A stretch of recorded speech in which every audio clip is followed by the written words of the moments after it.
Êtes-vous un immigré? Avez-vous une assurance médicale? Avez-vous besoin d'un médecin? Savez-vous où aller? Courez-vous le risque de contracter l'infection du VIH ou les hépatites B et C? Les maladies ne présentent pas toujours de symptômes. Laissez African Services vous aider. African Services Committee offre des tests gratuits et confidentiels pour le VIH, l'hépatite virale, le diabète, la tension artérielle et les maladies sexuellement transmissibles. On peut vous aider à trouver des soins médicaux à bas prix sans tenir compte de votre statut d'immigration. African Services est ouvert du lundi au vendredi de 9h à 16h30 au 429 West 127 Street à Harlem. Peu importe votre statut d'immigrant ou votre solvabilité, vous n'avez pas besoin de prendre un rendez-vous. Nous parlons français, anglais et la plupart des langues africaines. Pour votre bien-être et celui de votre famille, venez faire votre test. Ayez la conscience tranquille. Appelez le 212 222 38 82 ou visitez notre page internet www.africanservices.org pour plus d'informations.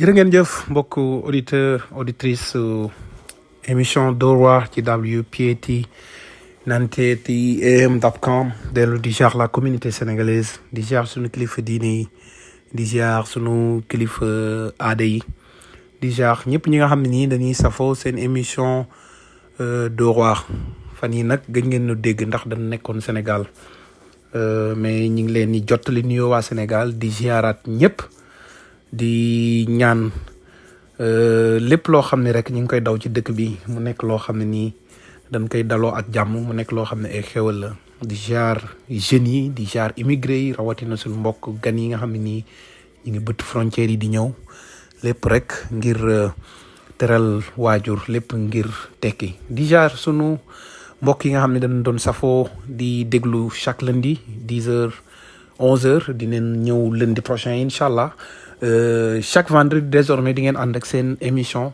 Dóor waar donc 10h ba minuit ñu ànd ak yéen ci actualité yi nga xam ne nii dafa soxal communauté sénégalaise bi ci wàllum diine wàllum sport ci wàllum politique ak lépp loo xam ne nii yitteel na auditeur ak auditrices yi donc dinañ ñëw ci yéen ak programme yoo xam ne nii la woon fa woon ñëwaat rek feddali coloré ak sunu mbokk yi nga xam ne nii dañuy tàmm di ñu suivre di wax ni tey dinañ leen ñëwal ci actualité yi gën a fort surtout actualité politique yi nga xam ne nii xew na fee ci réewum Sénégal di rappeler que yéen a ngi seen émission Dóor waar chaque vendredi 10h ba minuit ñu ànd ak yéen si jotaay bi ci actualité yi gën a saillant ci réewum Sénégal di wax ni que yéen a nga ànd ak seen sponsor bi nga xam ne moo ni gunge ci show bi di li nga xam ne nii mooy African Community Service donc li ñuy def rek mooy dugg si programme bi ci bokk ci actualité yi nga xam ne nii moo gën a fës ci réewum Sénégal di rappeler que yéen a ngi seen émission Dóor waar ñu fas yéene ànd ak yéen tey ci àjjuma bi 10h ba minuit. réew mi bañ na dootuñu nangu kenn noot ñu réew mi bañ na réew mi bañ na dootuñu nangu kenn noot ñu réew mi bañ na déet réew mi bañ na déedéet dootuñu fe nangu bu mu jaam réew mi bañ na dootuñu nangu kenn noot ñu réew mi bañ na dootuñu nangu kenn noot ñu réew mi bañ na déet réew mi bañ na déedéet dootuñu fe nangu bu mu jaam réew mi bañ na dootuñu nangu kenn noot ñu réew mi bañ na réew mi bañ na dootuñu nangu kenn noot ñu réew mi bañ na déet réew mi bañ na déedéet dootuñu fe nangu bu mu jaam réew mi bañ na dootuñu nangu kenn noot ñu réew mi bañ na déet réew mi bañ na déedéet dootuñu fi nangu bu mu jaam Chers concitoyens, réew mi bañ naa dootuñu nangu kenn noot ñu réew mi bañ naa déet réew mi bañ naa déedéet dootuñu fe nangu bu mu jaam réew mi bañ naa dootuñu nangu kenn noot ñu réew mi bañ naa déet réew mi bañ naa déedéet dootuñu fi nangu bu mu jaam réew mi bañ naa dootuñu nangu kenn noot ñu réew mi bañ naa déet réew mi bañ naa déedéet dootuñu fe nangu bu mu jaam réew mi bañ naa dootuñu nangu kenn noot ñu réew mi bañ naa déet réew mi bañ naa déedéet dootuñu fi nangu bu mu jaam. chers concitoyens, amis de l'étranger, bonsoir. Je m'adresse à vous aujourd'hui pour aborder brièvement la situation nationale du Sénégal et singulièrement celle qui concerne les processus en cours, dont le plus en vue, c'est l'entreprise de liquidation politique du candidat Ousmane Sonko par le biais, une fois de plus malheureusement, de l'instrument judiciaire. Je ne voudrais pas disperser les réflexions en abordant en même temps plusieurs problématiques. Mais vous savez que cette entreprise est composée de deux volets. Le premier volet, c'est celui consistant à lancer l'opération de tri des candidats de l'opposition à travers un dialogue qui doit réunir ceux qui ont déjà conduit des discussions assez approfondies avec le régime de Macky Sall et qui doivent juste procéder à la formalisation qui permettrait de réhabiliter ou de ramener dans le jeu politique des acteurs. Et le second volet maintenant consiste à l'opération d'élimination, d'entrave du candidat qui semble être le plus craint, puisque le plus populaire par la grâce de Dieu, qu'est le candidat Ousmane Sonko. Pour ne pas nous disperser, je vous propose aujourd'hui de n'aborder que ce second volet. Je reviendrai plus largement sur le premier volet, sur lequel nous disposons de suffisamment d'informations, suffisamment de données pour pouvoir éclairer les Sénégalais sur le jeu des uns et des autres. Donc, pour ce qui concerne le processus de liquidation, d'élimination politique, en tout cas provisoire, du candidat Ousmane Sonko, tout le monde sait que le président Macky Sall, comme à son habitude, a décidé d'instrumentaliser un pan de la justice, quelques magistrats, pour obtenir le résultat. Et c'est pourquoi, par rapport au comportement de cette magistrature, ou de ce pan de la magistrature, par rapport aux actes qui sont posés, vous m'avez entendu depuis quelque temps proclamer la campagne de désobéissance civique. Nous avons posé quelques actes par rapport à cette campagne qui va prendre de plus en plus de l'ampleur pour devenir massive. Et le dernier acte en date, c'est que vous m'avez vu tous la dernière fois, cette semaine-ci en tout cas, venir à Ziguinchor en passant par la Gambie, en y faisant une escale et en continuant tranquillement mon chemin, ce qui constituait le premier déplacement hors du territoire national, mon premier déplacement hors du territoire national depuis plus de 2 ans, depuis exactement 2 ans et 3 mois. C'était pour répondre à une situation d'injustice. Une injustice malheureusement exercée par la justice sur ma personne. Puisqu'aujourd'hui, toute mesure d'interdiction de sortie du territoire est illégale. L'instruction a été bouclée depuis bientôt 3 mois, mais le juge instructeur refusant de me rendre mes documents de voyage. J'ai tendance à dire que face à une justice injuste, instrumentalisé entre les mains de l'exécutif face à un État injuste, violent, détournant les moyens qui ont été mis à sa disposition par le peuple justement pour satisfaire à ses attentes, exclusivement pour brimer, pour violenter et pour emprisonner ou même exécuter physiquement des opposants, il n'y a qu'une solution et une réponse, c'est la résistance. J'ai été constant dans ma posture d'appel à la résistance depuis maintenant plus de 2 ans. Je le réitère aujourd'hui, je rappelle encore une fois aux Sénégalais que nous avons une obligation patriotique, une obligation de salut national de résister à la machine d'oppression du président Macky Sall.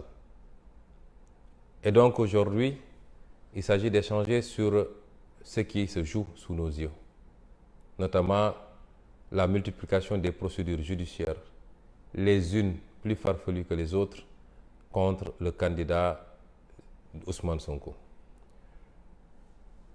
Dans l'histoire politique du Sénégal, on n'a jamais vu, on n'a jamais assisté à une situation pareille, où l'appareil judiciaire n'est pas mis en branle une fois, mais plusieurs fois en tout cas.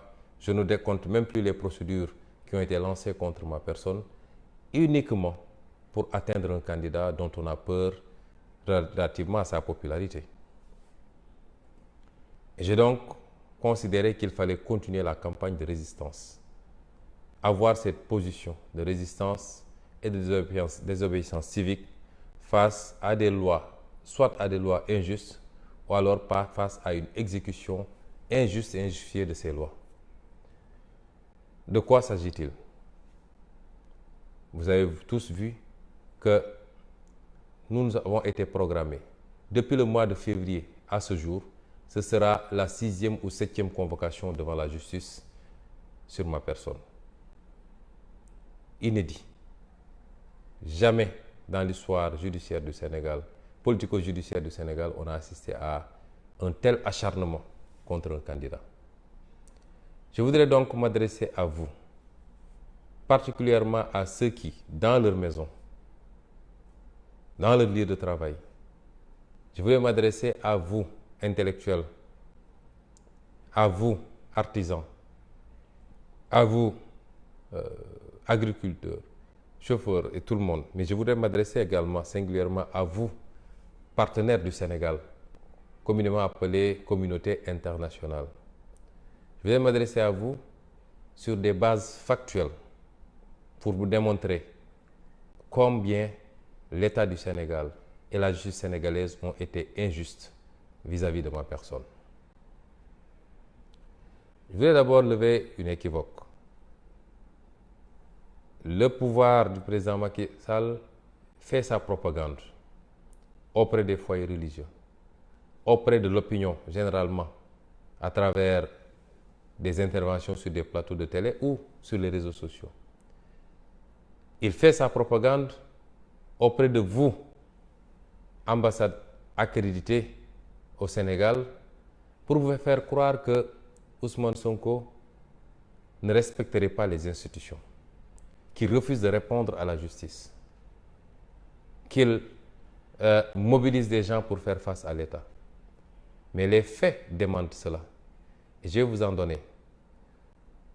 Je n'ai jamais refusé de répondre à une convocation. La seule convocation à laquelle j'avais refusé de déférer, je l'avais fait sur des bases légales. C'est la première convocation qui date du 7 février 2021, où la section de recherche me convoquait à venir répondre alors que j'avais mon mandat de dépôt encore en cours et que les textes de loi de ce pays disent clairement qu'un député ne peut pas faire l'objet de poursuites, d'interrogations ou d'arrestations sans que son immunité ne soit levée pendant qu'il est en session ou tout simplement en cours de mandat. J'ai considéré que c'est sciemment que le ministre de la Justice a instruit le procureur, qui a instruit le commandant de la section de recherche, pour leur demander de me convoquer et de m'arrêter immédiatement que je serai arrivé dans leurs locaux, de m'arrêter, de me mettre sous mandat de dépôt en ignorant une immunité parlementaire que me confère et la Constitution et la loi organique portant sur l'Assemblée nationale. Et c'est la seule fois où j'avais refusé de déférer à la convocation. Pour toutes les autres, une fois que la machine avait été mise en branle pour procéder à la levée de mon immunité parlementaire, j'avais été convoqué sur des bases illégales aussi. J'avais été convoqué le 3 mars 2021. Le monde entier a assisté à des scènes surréalistes où j'ai quitté mon domicile en tant que citoyen libre, présumé innocent, répondant à une convocation d'un juge d'instruction, mais c'est en cours de route que le ministre de l'Intérieur a instruit les forces de défense et de sécurité pour procéder à mon arrestation illégale, me conduire illico presto à la section de recherche et m'y retenir pendant 6 jours dans le cadre d'une détention arbitraire et illégale. N'eût été le soulèvement populaire qui en a suivi, massif, où tout le peuple sénégalais s'est levé comme un seul homme pour dire nous n'accepterons pas cette injustice. Aujourd'hui, je ne serai pas là devant vous à vous parler. J'aurais été certainement à la maison d'arrêt et le juge aurait pris tout son temps pour procéder à une instruction. La deuxième fois, c'était le 16 février 2023. J'ai été convoqué. Avant cette date d'ailleurs, j'ai été convoqué à 2 reprises par le juge d'instruction. La première pour m'entendre et la seconde pour procéder à une confrontation. Je me suis levé de chez moi et je suis allé répondre tranquillement. La quatrième, c'est le 16 février 2023 où j'ai été convoqué au tribunal. Je suis sorti de mon domicile pour me rendre au tribunal. Ils m'ont causé tous les tracas du monde sur la route du tribunal. Mais pire encore, de retour du tribunal où le juge avait dû consentir à un renvoi après une rude bataille de mes avocats, j'ai fait l'objet d'une agression que le monde entier a vue. Une agression qui a heurté, qui a ému et qui a questionner le monde entier sur les pratiques du président Macky Sall. Je crois que c'est ce jour-là que même ceux qui ne voulaient pas ouvrir les yeux ont été obligés de se rendre à la réalité sur le caractère autocratique, violent et méchant du pouvoir du président Macky Sall. Puisque tout le monde a assisté à la sortie du tunnel de Soumbédioune, à l'acharnement des services d'élite de la police, qui sont venus briser la vitre de ma voiture. Ils auraient pu me tuer, ils auraient pu me blesser gravement.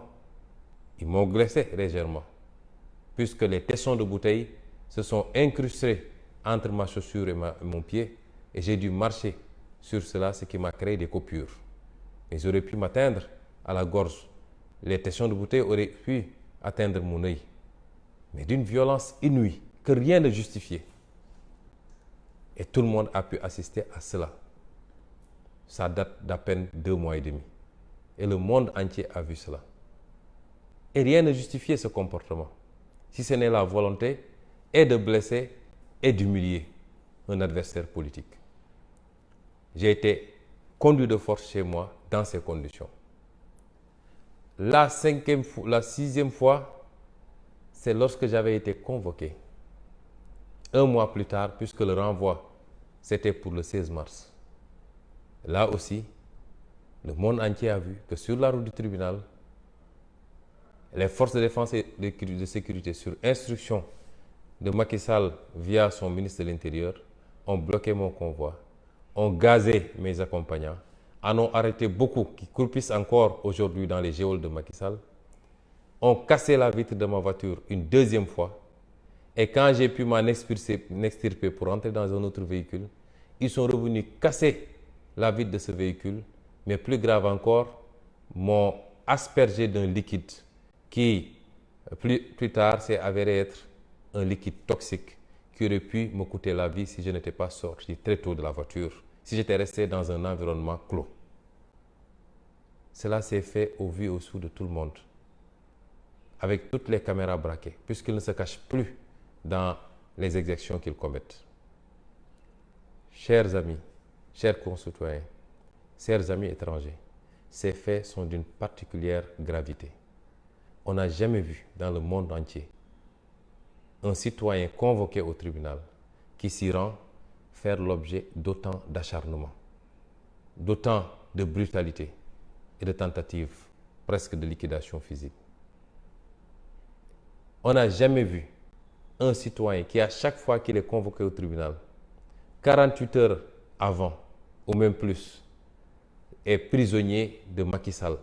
Je ne dis même pas sa maison, mais tout son quartier est barricadé. Ses enfants n'ont pas le droit de sortir pour aller à l'école. Sa famille, même chose. Ses amis et ses proches, ses parents ne peuvent pas accéder à son domicile. Sur aucune base légale. Et cela ne semble même pas émouvoir certains Sénégalais. J'ai l'impression que quand il s'agit de Ousmane Sonko, tout est permis. Certains pensent que c'est normal. Certains applaudissent même. Heureusement, une petite minorité. Parce que l'écrasante majorité des Sénégalais, de tous âges, de toute religion, de tout sexe, de toute considération, dénonce, déplore et condamne fermement ces agissements. Est-ce que aller au tribunal répondre à une convocation peut justifier tout cela? Chaque jour, des centaines de citoyens sont convoqués au tribunal. Le plaignant lui-même va au tribunal. Il se choisit l'itinéraire qu'il veut pour se rendre au tribunal. Au nom de quoi vous-on m'opposer le contraire? Et pire encore, même dans l'enceinte du tribunal, nous ne sommes pas en sécurité. Puisqu'on interdit à ma sécurité d'accéder au tribunal. On interdit à mes militants d'accéder au tribunal. Au même moment, on permet aux plaignants de venir avec sa sécurité et avec ses militants. La dernière fois, nous avons fait l'objet d'une agression dans l'enceinte même du tribunal, avec la complicité des forces de défense et de sécurité. Comment voulez-vous qu'un citoyen aille répondre dans ces conditions? Et pire encore, que la justice soit complice de ces agissements. Parce que lorsque je me suis présenté devant le juge, avec des habits déchirés, où il y avait les traces des produits dont j'avais été aspergé, le juge a refusé d'en tenir compte pour vouloir coûte que coûte retenir l'affaire, or même que mes avocats n'avaient pas pu encore accéder au dossier. Ce n'est plus de la justice, c'est du banditisme judiciaire. Et c'est pourquoi j'ai pris la décision, toujours dans le cadre de ma campagne de désobéissance civique, de ne plus collaborer avec cette justice. Si la justice, si l'État ne peut pas nous garantir le minimum de sécurité pour pouvoir nous rendre à une convocation qui, somme toute, devait être ordinaire, je ne me présenterai plus devant cette justice pour répondre à quoi que ce soit. Lui, le président Macky Sall, avait été convoqué sur les 9 milliards de Taïwan par la justice du temps du président Abdoulaye Wade. Il est sorti de son domicile, fortement accompagné par ses militants, a roulé en sens inverse pour aller répondre. Et ces militants sont restés devant les locaux de la police jusqu'à la fin de l'interrogatoire pour l'accompagner et le reconduire tranquillement chez lui. Il n'avait pas été gazé, encore moins, il n'avait pas subi de tentative d'assassinat, il n'avait pas été brutalisé. J'ai pris cette décision ferme et je l'assume. Prendre cette décision ne signifie pas qu'on donne blanc-seing à la justice ou à quelques magistrats pour dire il n'est pas venu répondre, on fera ce qu'on veut. Ah non. Parce qu'un magistrat ne peut pas apprécier un dossier en dehors du contexte global de ce dossier. Qu'un magistrat assiste en même temps que tous les Sénégalais à ces intimidations, à ces agressions, à ces violences Il aurait dû, lui, être le premier à prendre les dispositions pour que le citoyen que je suis puisse venir répondre à la justice tranquillement. Il ne le fait pas, mais qu'il veuille ignorer cet environnement-là pour s'empresser d'en tirer des conséquences engage sa responsabilité pleine et entière. Je veux dire à ces magistrats que le Sénégal est plus grand que nous tous. Je veux dire à ces magistrats qu'il est révolu l'époque où un juge pouvait se permettre n'importe quoi et rentrer tranquillement chez lui, retrouver sa famille en pensant que ça peut être passé par pertes et profits.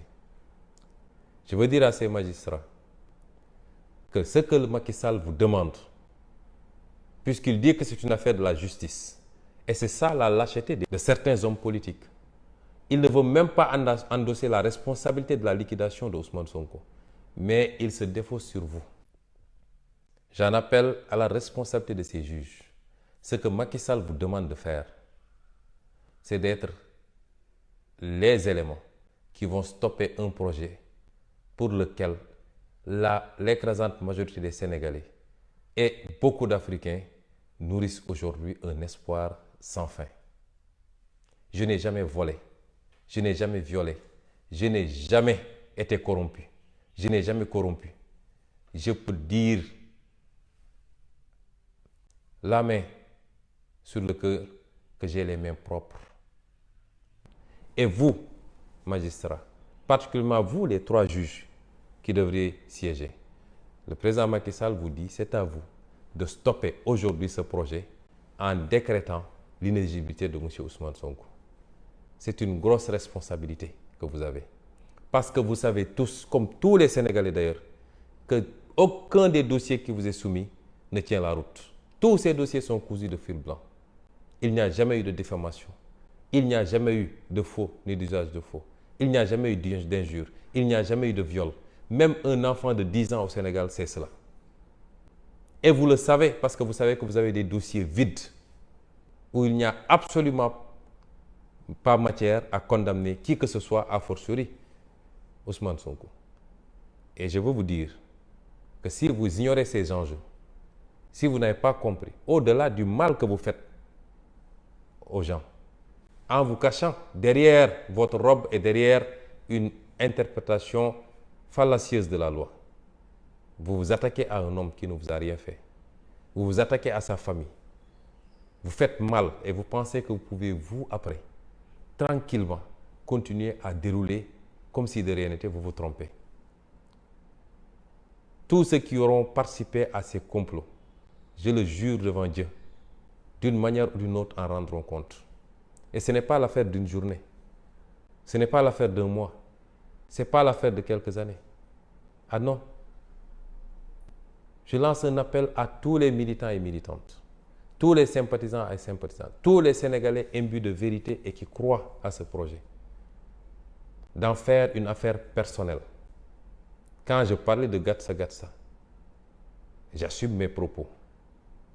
Parce que dans une société, les choses ne peuvent aller dans le sens d'une paix véritable et d'une stabilité que lorsque chacun souhaitera à l'autre ce qu'il se souhaite à lui-même, évitera à l'autre ce qu'il s'évite à lui-même.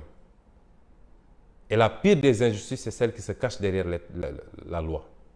Et c'est pourquoi j'en appelle à tous les militants et les militantes, tous les sympathisants, tous les Sénégalais, à faire front et à se battre avec tous les moyens dont on dispose pour que les gens comprennent que nous avons tous les mêmes droits dans ce pays et qu'il ne relève pas d'un magistrat, quel qu'il soit, d'aller se cacher derrière une responsabilité que le peuple lui a conférée pour servir le peuple, pour rendre la justice au nom du peuple, se cacher derrière ça pour être un bras exécutant de commandes politiques.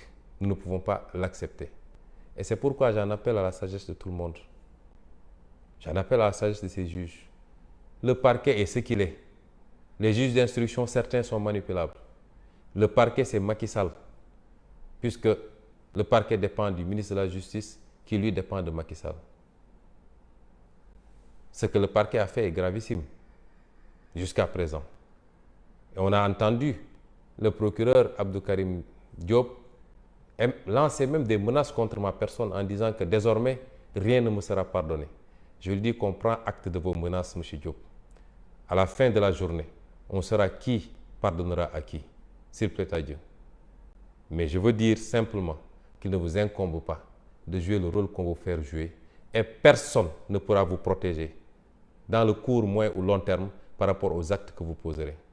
Il serait dommage qu'on en arrive à certaines extrémités. La dernière fois, l'autre fois, un magistrat me disait que s'il y a eu alternance en 2000 au Sénégal, c'est parce qu'en 1993, on a dû en arriver à certaines extrémités. C'est dommage. Si les magistrats doivent être soumis à certaines situations pour comprendre qu'ils ne peuvent pas continuer à faire ce qu'ils font, ou si certains magistrats doivent être soumis à cela, ce serait dommage pour eux et pour le pays. Je continue à rendre hommage à l'écrasante majorité des magistrats qui n'est pas dans ce schéma, qui n'est ni corrompu, ni à la merci du pouvoir. Mais je parle à cette dizaine de magistrats. Je disais l'autre jour qu'à M. Bakhoum, Ibrahim Bakhoum, procureur général, que je connais personnellement, je ne m'acharne pas sur lui. J'allais rendre visite à M. Bakhoum. Je connais personnellement son épouse, je connais ses enfants qui venaient s'asseoir à mes côtés, ses filles, quand j'arrivais là-bas, qui discutaient et qui posaient des questions. Je lui dis, ces filles que je considère comme les miennes, son épouse, n'ont pas plus de droits que mes enfants ou mes épouses. Et je ne peux pas admettre aujourd'hui que lui, il soit le drap de Macky Sall pour porter tort à ma famille et penser que sa famille peut continuer à vivre calmement. Si aujourd'hui, toutes les puissances essaient de s'approprier d'une bombe atomique, c'est pour aboutir à ce qu'on appelle l'équilibre de la terreur. Et c'est pourquoi beaucoup de gens hésitent à attaquer la Corée du Sud. C'est pourquoi l'Iran se tue à l'avoir cette bombe. Parce que, à partir du moment où dans une société, tout le monde comprendra que le mal que je fais à autrui peut me retomber dessus. L'injustice que je cause à autrui peut me retomber dessus. Je crois que chacun respectera l'autre et nous souhaiterons en arriver à ça pour la paix, la stabilité, l'amour, la fraternité dans ce pays. Je ne pourrais terminer sans lancer un appel au président Macky Sall lui-même. L'appeler à savoir raison garder. Rappeler à recouvrer sa lucidité. Le pouvoir n'est pas éternel. Aucun pouvoir n'est éternel. Après le pouvoir, il y a une vie. Le président Issoufou est tranquillement chez lui au Niger. Les présidents Obasanjo, Buhari sont tranquillement chez eux au Niger. D'anciens présidents sont au Ghana et partout ailleurs. Je ne parle même pas des pays hors continent. Ceux qui vous font croire aujourd'hui que vous pouvez vous permettre ce que vous voulez faire sont vos premiers ennemis. Et beaucoup de ceux-là étaient avec vos prédécesseurs. Beaucoup de ceux-là vous ont combattu quand vous étiez dans l'opposition. Aujourd'hui, c'est ces gens-là qui sont autour de vous pour vous faire croire à une utopie, à des rêves. Ne pensez pas qu'ici, les gens ont une rancune contre vous ou se préparent à des vendettas. Nous n'avons pas ce temps. Votre seul salut et votre seule grandeur, s'il en est encore, c'est de rendre au Sénégal ce qu'il vous a donné.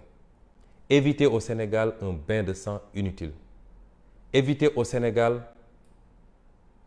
des cassures sociales inutiles. Soyez à la hauteur de votre fonction. Sortez de la manière la plus apaisée pendant qu'il est encore temps. Si vous l'avez compris, ce sera ça votre salut et le salut de vos proches. Toute autre option est suicidaire pour vous. Vous avez l'illusion du pouvoir, mais vous ne savez pas ce que c'est que le pouvoir.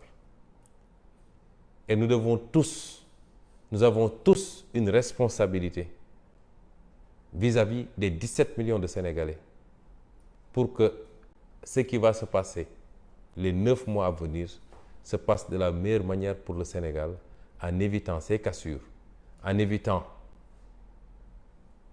des morts d'hommes, en évitant des blessures, en évitant de pousser le pays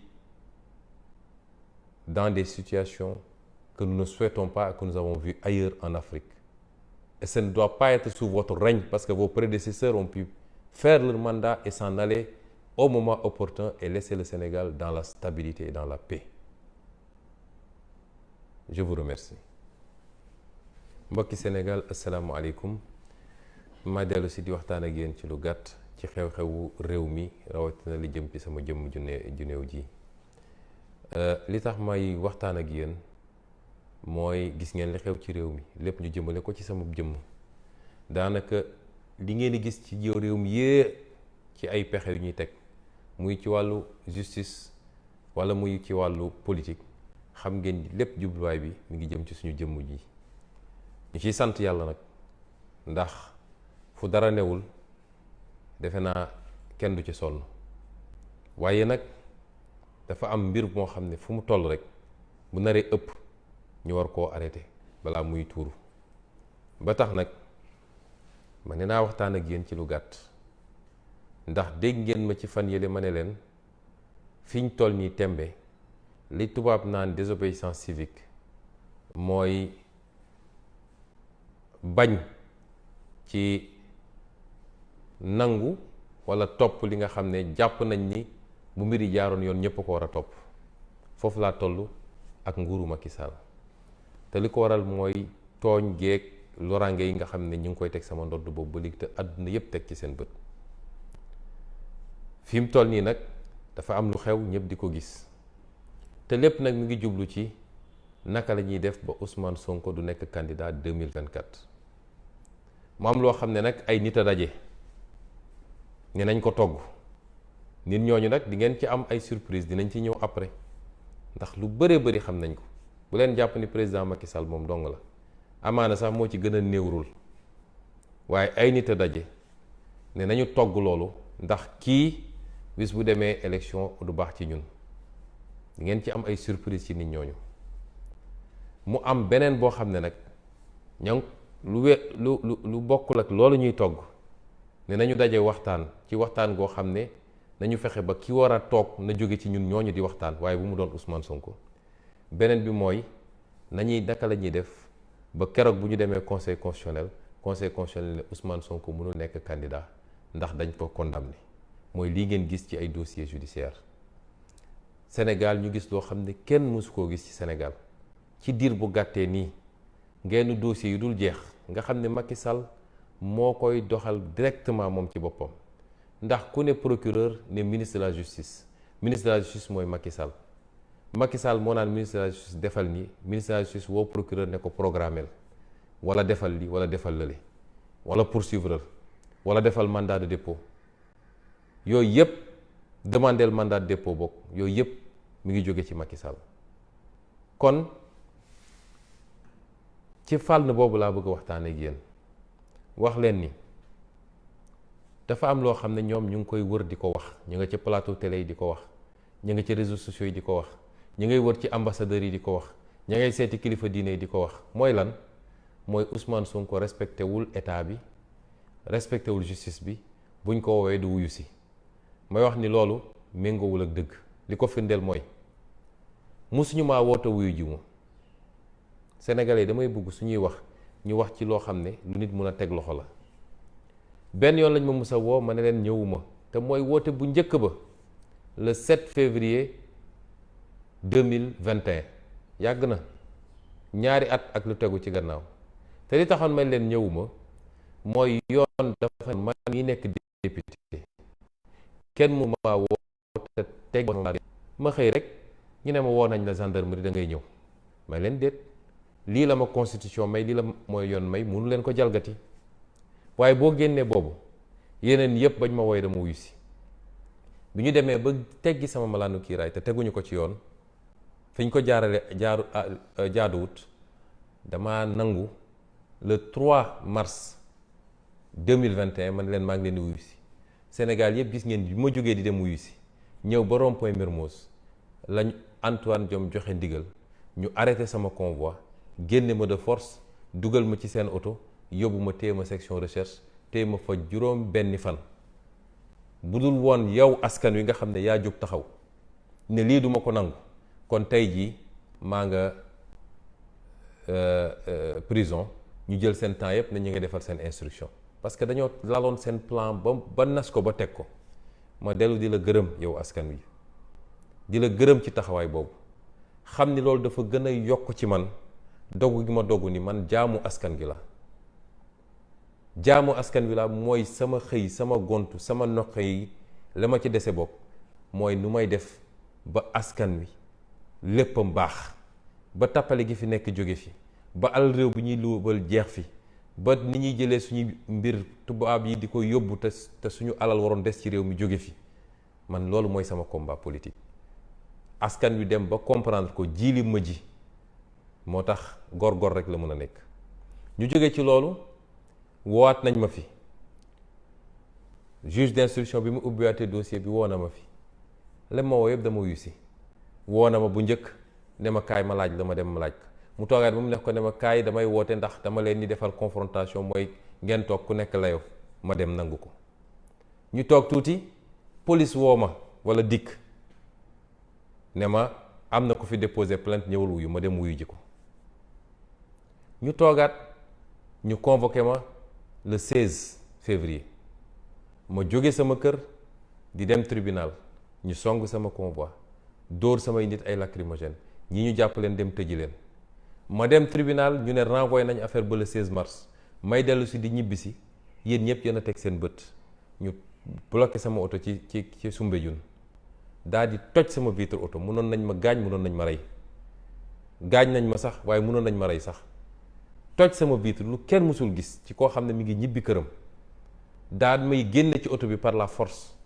ne dañ may dugal ñoom ci seen oto blindé ñoo xam lu ñu defoon ci oto bi ba bëgg ma dugg ci ne ci noonu lañ ma yóbboo ma ñibbi sama kër loolu àdduna bi yëpp gisandoo ko mu yéem ñëpp ëlëb ñëpp bañ ci génnee ñoom dañoo mujj yónnee ay ndaw ci tubaab yi ci ambassade yi def la yoo naan demewul noonu dañ ko doon protéger la nag yu mel noonu lii dund nañ ko yéen ñëpp ngeen gis ko ñu tegaat ci ñu ne 16 mars ma génn sama kër bu 2023 bi di dem ñu attaqué sama convoi dóor ay gaz lacrymogène jàpp ñu bëri ci ñun ba ci ñoom Waly Bodian yëpp ci lañ leen jàppoon daa di toj sama vitre oto ma génn ci oto boobu dugg ci beneen oto ñu ñëwaat toj vitre oto boobu mais li gën a garaaw ñu jël ab mbir sotti ma ko loo xam ne biñ ko yónnee bañ ko analyser ko bi mu dellusee dañu ne loolu munoon na ma rey ci saasa su ma génnuloon ci oto bi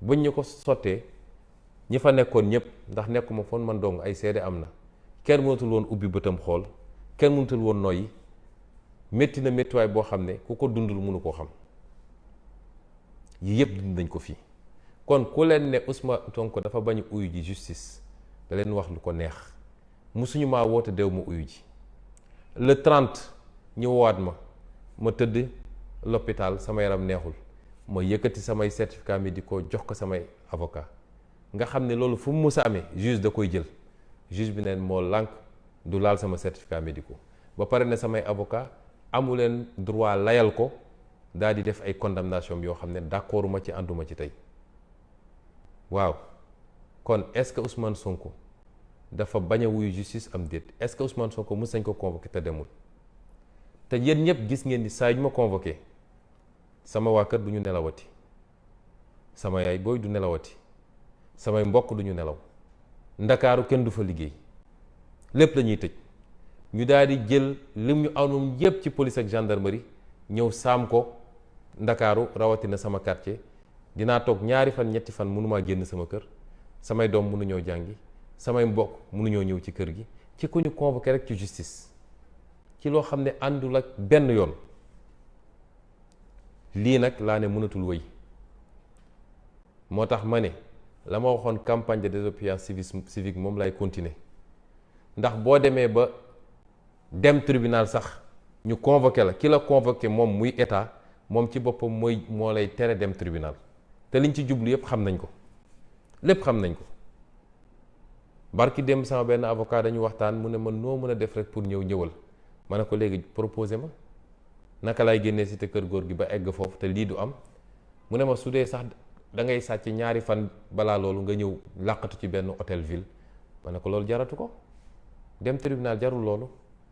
moo tax nag ma ne man sama jëflanteeg tribunal pare na jeex na dama leen ko waxoon ci meetingu Kër Massar bi ne leen dama toll ci sama terminus ndax bi ma commencé jëflanteeg justice ba léegi loraange sur loraange te ay magistrat ñoo ma koy teg ma ne loolu mënatuma ko ba tax nag ma ne du ma dem waaye nag loolu tekkiwul ni yeewi nañu magistrat pour ñu def lu leen neex ndax xam nga ñoom dañ naan ñëwul rek kon moo ñëwul ku ñëwul yaa am tort donc nañ ko teg lu ñu neex déedéet magistrat yi dossiers yi ñu yor xam nañ ni dossiers yu dara newu ci ñoo ko gën a xam ku koy xam bis bu ne ñu waxtaanee ko ak ay nit mu yegsi ci man. ñaareel bi ab àttekat mënu la bañ a jël en considération mënu la bañ a boole ci mbiram li nga xam ne moo wër dossier bi yépp bu dee yaa convoqué nit gis ni ñu ngi koy pamti tëj nañ quartier am ñaari fan ñetti fan mënul génn bu génnee ñu song ko toj otoom dugal ko fu leen neex pamti ko yóbbu ko kooku yow soo mënul jël ay matuwaay pour loolu dañ amatoo sañ-sañu imposer kooku ne ko tey di nga ñëw uy si moo tax buñ ci profité nag ne dañuy def lu ñu neex déedéet xam nañu seen dossier yi dara newu ci moo tax ma ne juge yi wax naa ni parquet amul solo waaye may wax juge yi ni ko dafa am loo xam ne seen diggante la ak askanu Sénégal ndax Macky Sall li mu bëgg ci yéen moom day dégager responsabilité am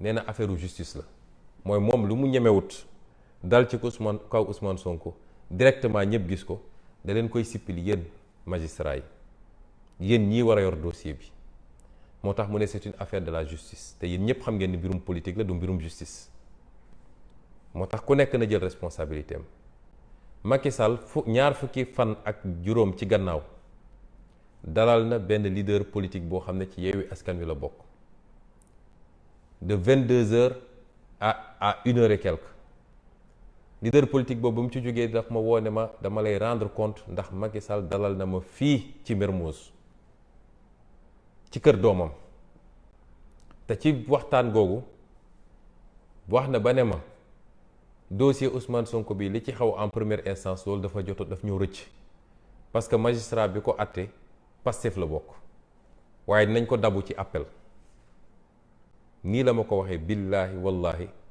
su dee li may wax du dëgg muy lu garaaw a garaaw su wëlbati ko ne moom yoonam newul ci dossier yi affaire justice la loolu li muy firnde mooy magistrat yi war a yéeg te ñu wane ko ba pare ndax Amady Diouf mi yéeg keroog yow no mu ne yor dossier boo xam ne yow yaa porté woon plainte ci njëlbeen ba pare wëlbati ko dem nekk cour d'appel ne yow yaay zone juge bi koy àtte loolu fan la mës a amee ci àdduna loolu xam nañ ni jurisprudence am na ci bu ne loolu mënul am waaye yéen ñii magistrat yi war a yéeg ak ku munti doon yéen ñetti juge yi nga xam ne yéen a war a yéeg xam leen ni àdduna yépp a nga leen di xool lañ leen sant du àtte de lañ leen sant mooy empêcher candidature Ousmane Sonko loolu nag bu ngeen ko defee di ngeen xam ni ngeen responsabilité boo xam ne du ngeen ko yakkaleeti mukk ci àdduna ndax nun dafa am loo xam duñ ko nangu de duñ ko mus a nangu làqatu ci gannaaw magistrat làqatu ci gannaaw damay def sama liggéey di def loo xam ne loraange kese la ndax projet boo xam ne askan wi yépp am na ci yaakaar Afrique yépp am na ci yaakaar yow nga ne yow yaay jóg Macky Sall ne la defal moo xam dalaa jox alal wala dalaa menacé nga ne man maay arrêté projet boobu la may woo di ko woo suñu militant yépp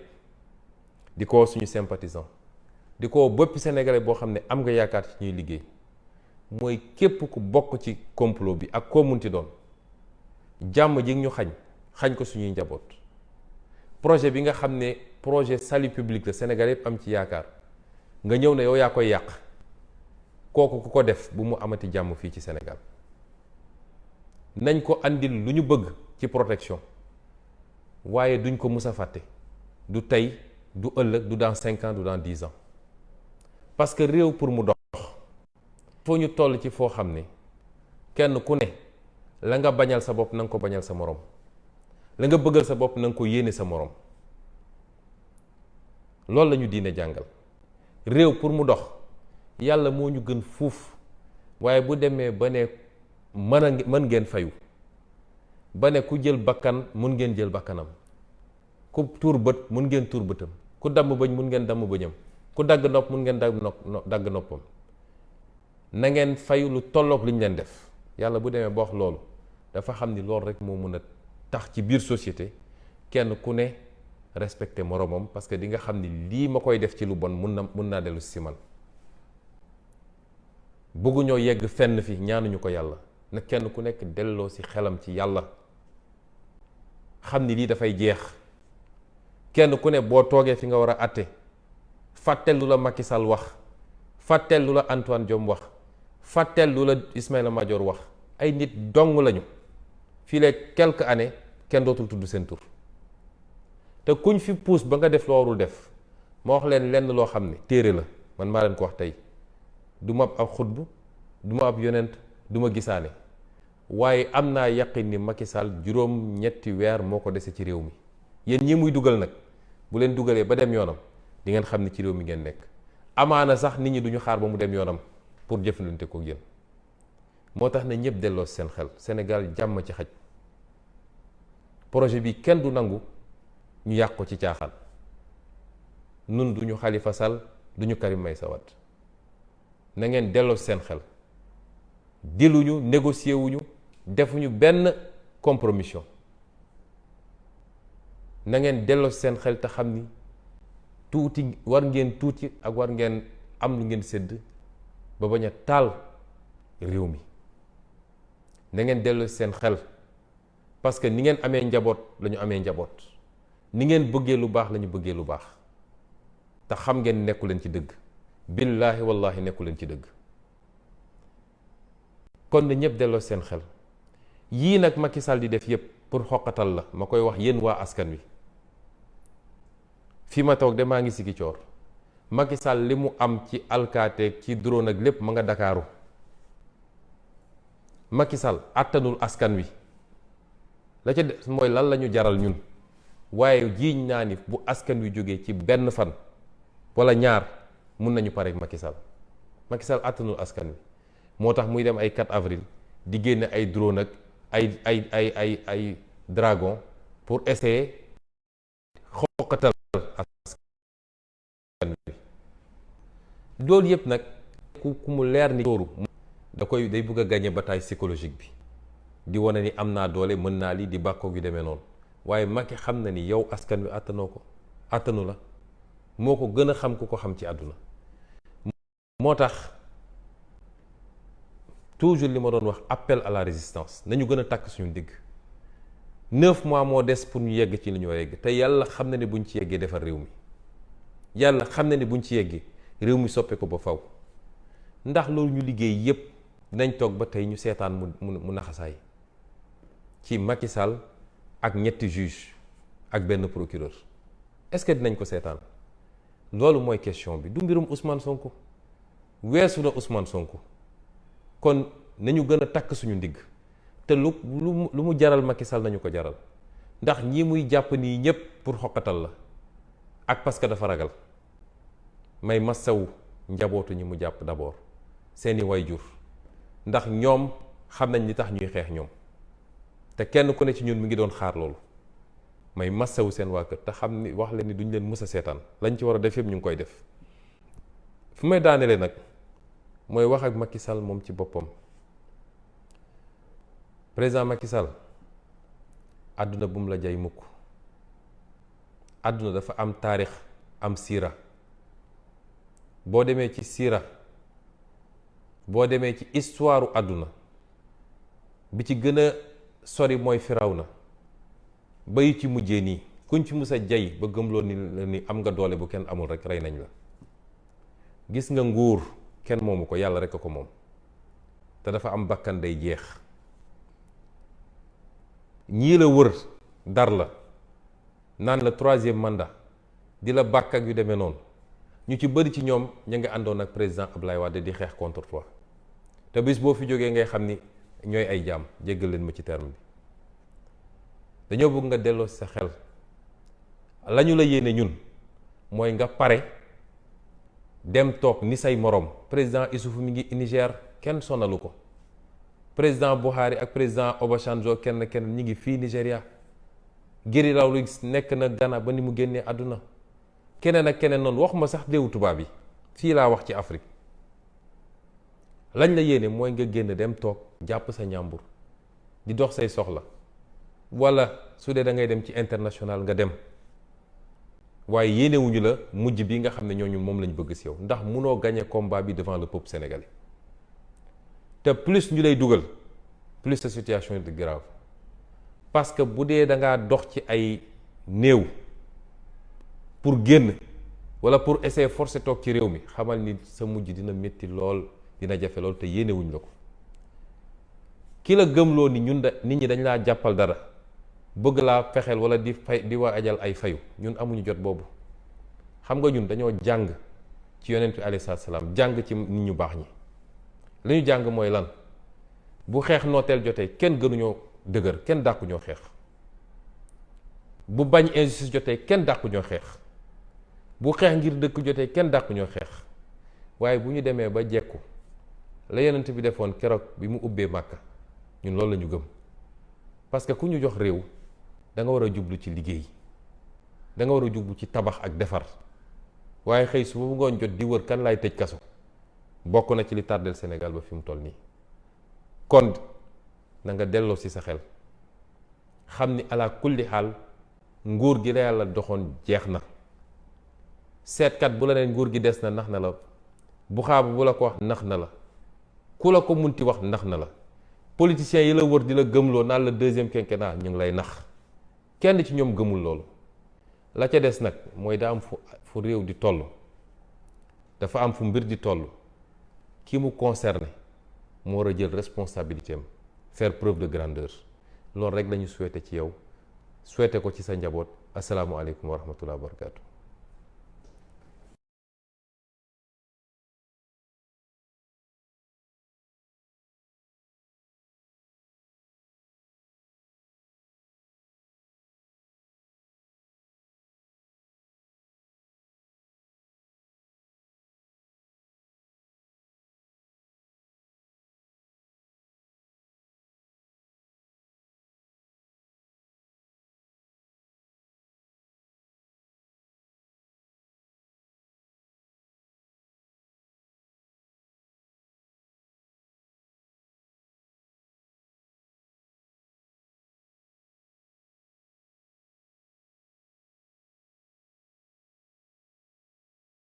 jërë ngeen jëf mbokk auditeur auditrice émission Dóor waar ci WPAT 98am.com dellu di jaar la communauté sénégalaise, di jaar suñu kilifa diine yi, di jaar suñu kilifa aada yi, di jaar ñëpp ñi nga xam ne nii dañuy safoo seen émission Dóor waar.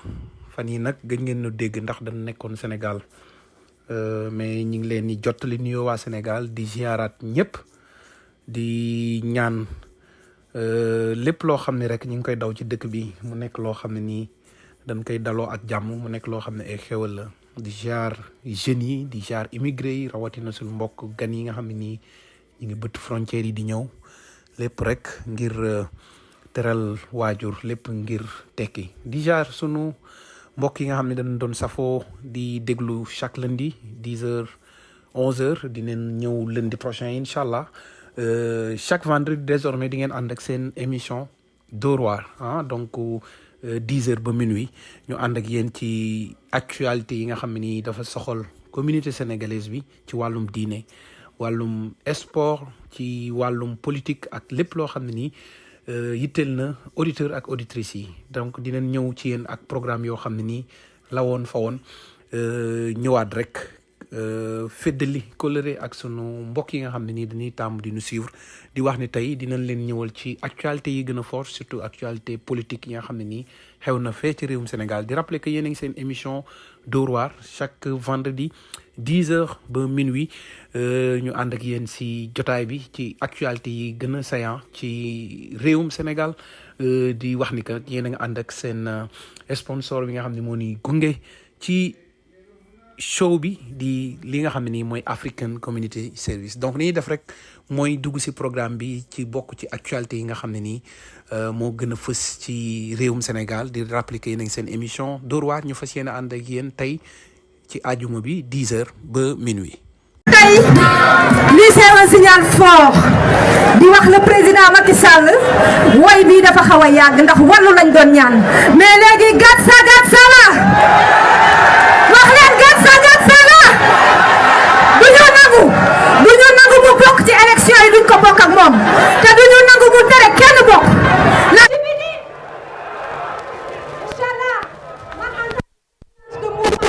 Sall aw ci biti Macky Sall aw ci biti Inch'Allah man en tant que présidente de mouvement MJR mouvement des jeunes pour la rupture dawuñu ci Sall yaaya neex dinañ gat a gat sama mu neex jaajëf sama gars yi merci beaucoup. Merci.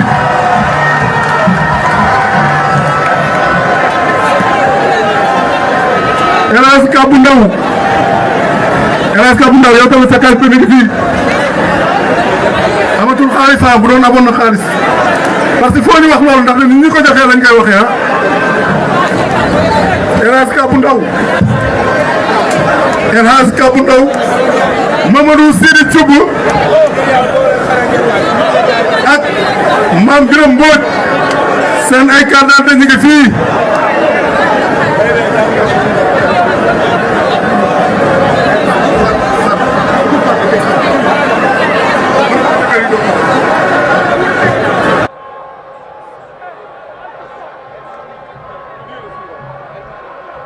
El Hadj Malick Gueye se prépare, s'il vous plaît.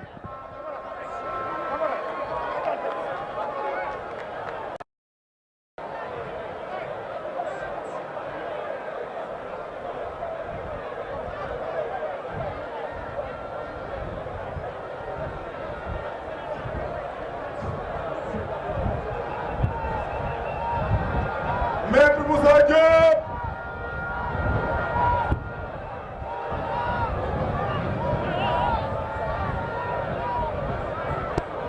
Aja men.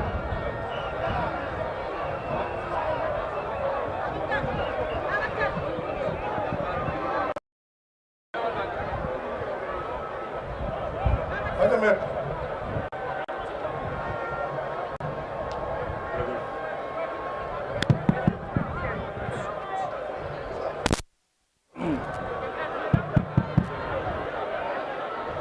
asalaamaaleykum mbokk Sénégal bi ma nuyoo tout le M24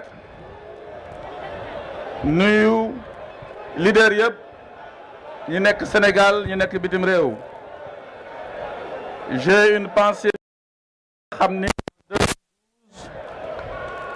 seen bakkan rot na ci xafeeru troisième mandat en particulier feu Mamadou Diop aljuma la woon fii mais également à titre symbolique feu Fodé Ndiaye.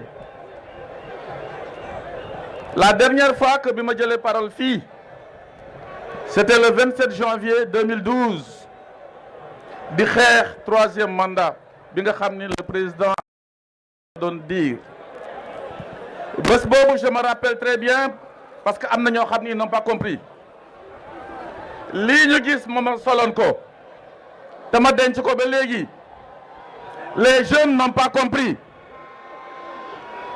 bés boobu fii laa ko sole prêt à aller en prison ñu tas manifestation bi jour boobu la ñu ne constitutionnellement le président Abdoulaye Wade serait candidat on l'a respecté. Ñu dàqee le président Abdoulaye Wade ba dans les urnes def li ñu def.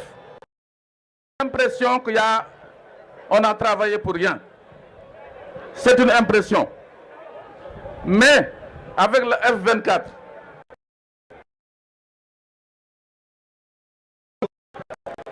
j'ai quand même espoir que le président Macky Sall dina comprendre reculer bañ a teg troisième candidature boo xam ne baaxul ci Sénégal.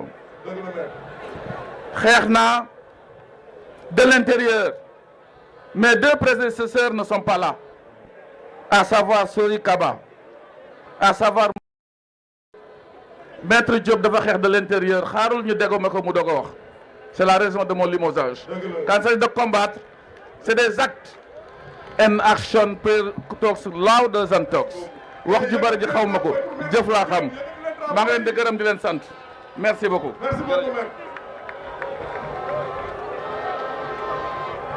Monsieur El Hadj Malick Gueye, s'il vous plaît. Madame Hélène Tine se prépare. Madame Hélène Tine se prépare. jërë ngeen jëf. Le président Macky Sall warta bokk. Le président Macky Sall warul déposer candidature am élection présidentielle yi di ñëw.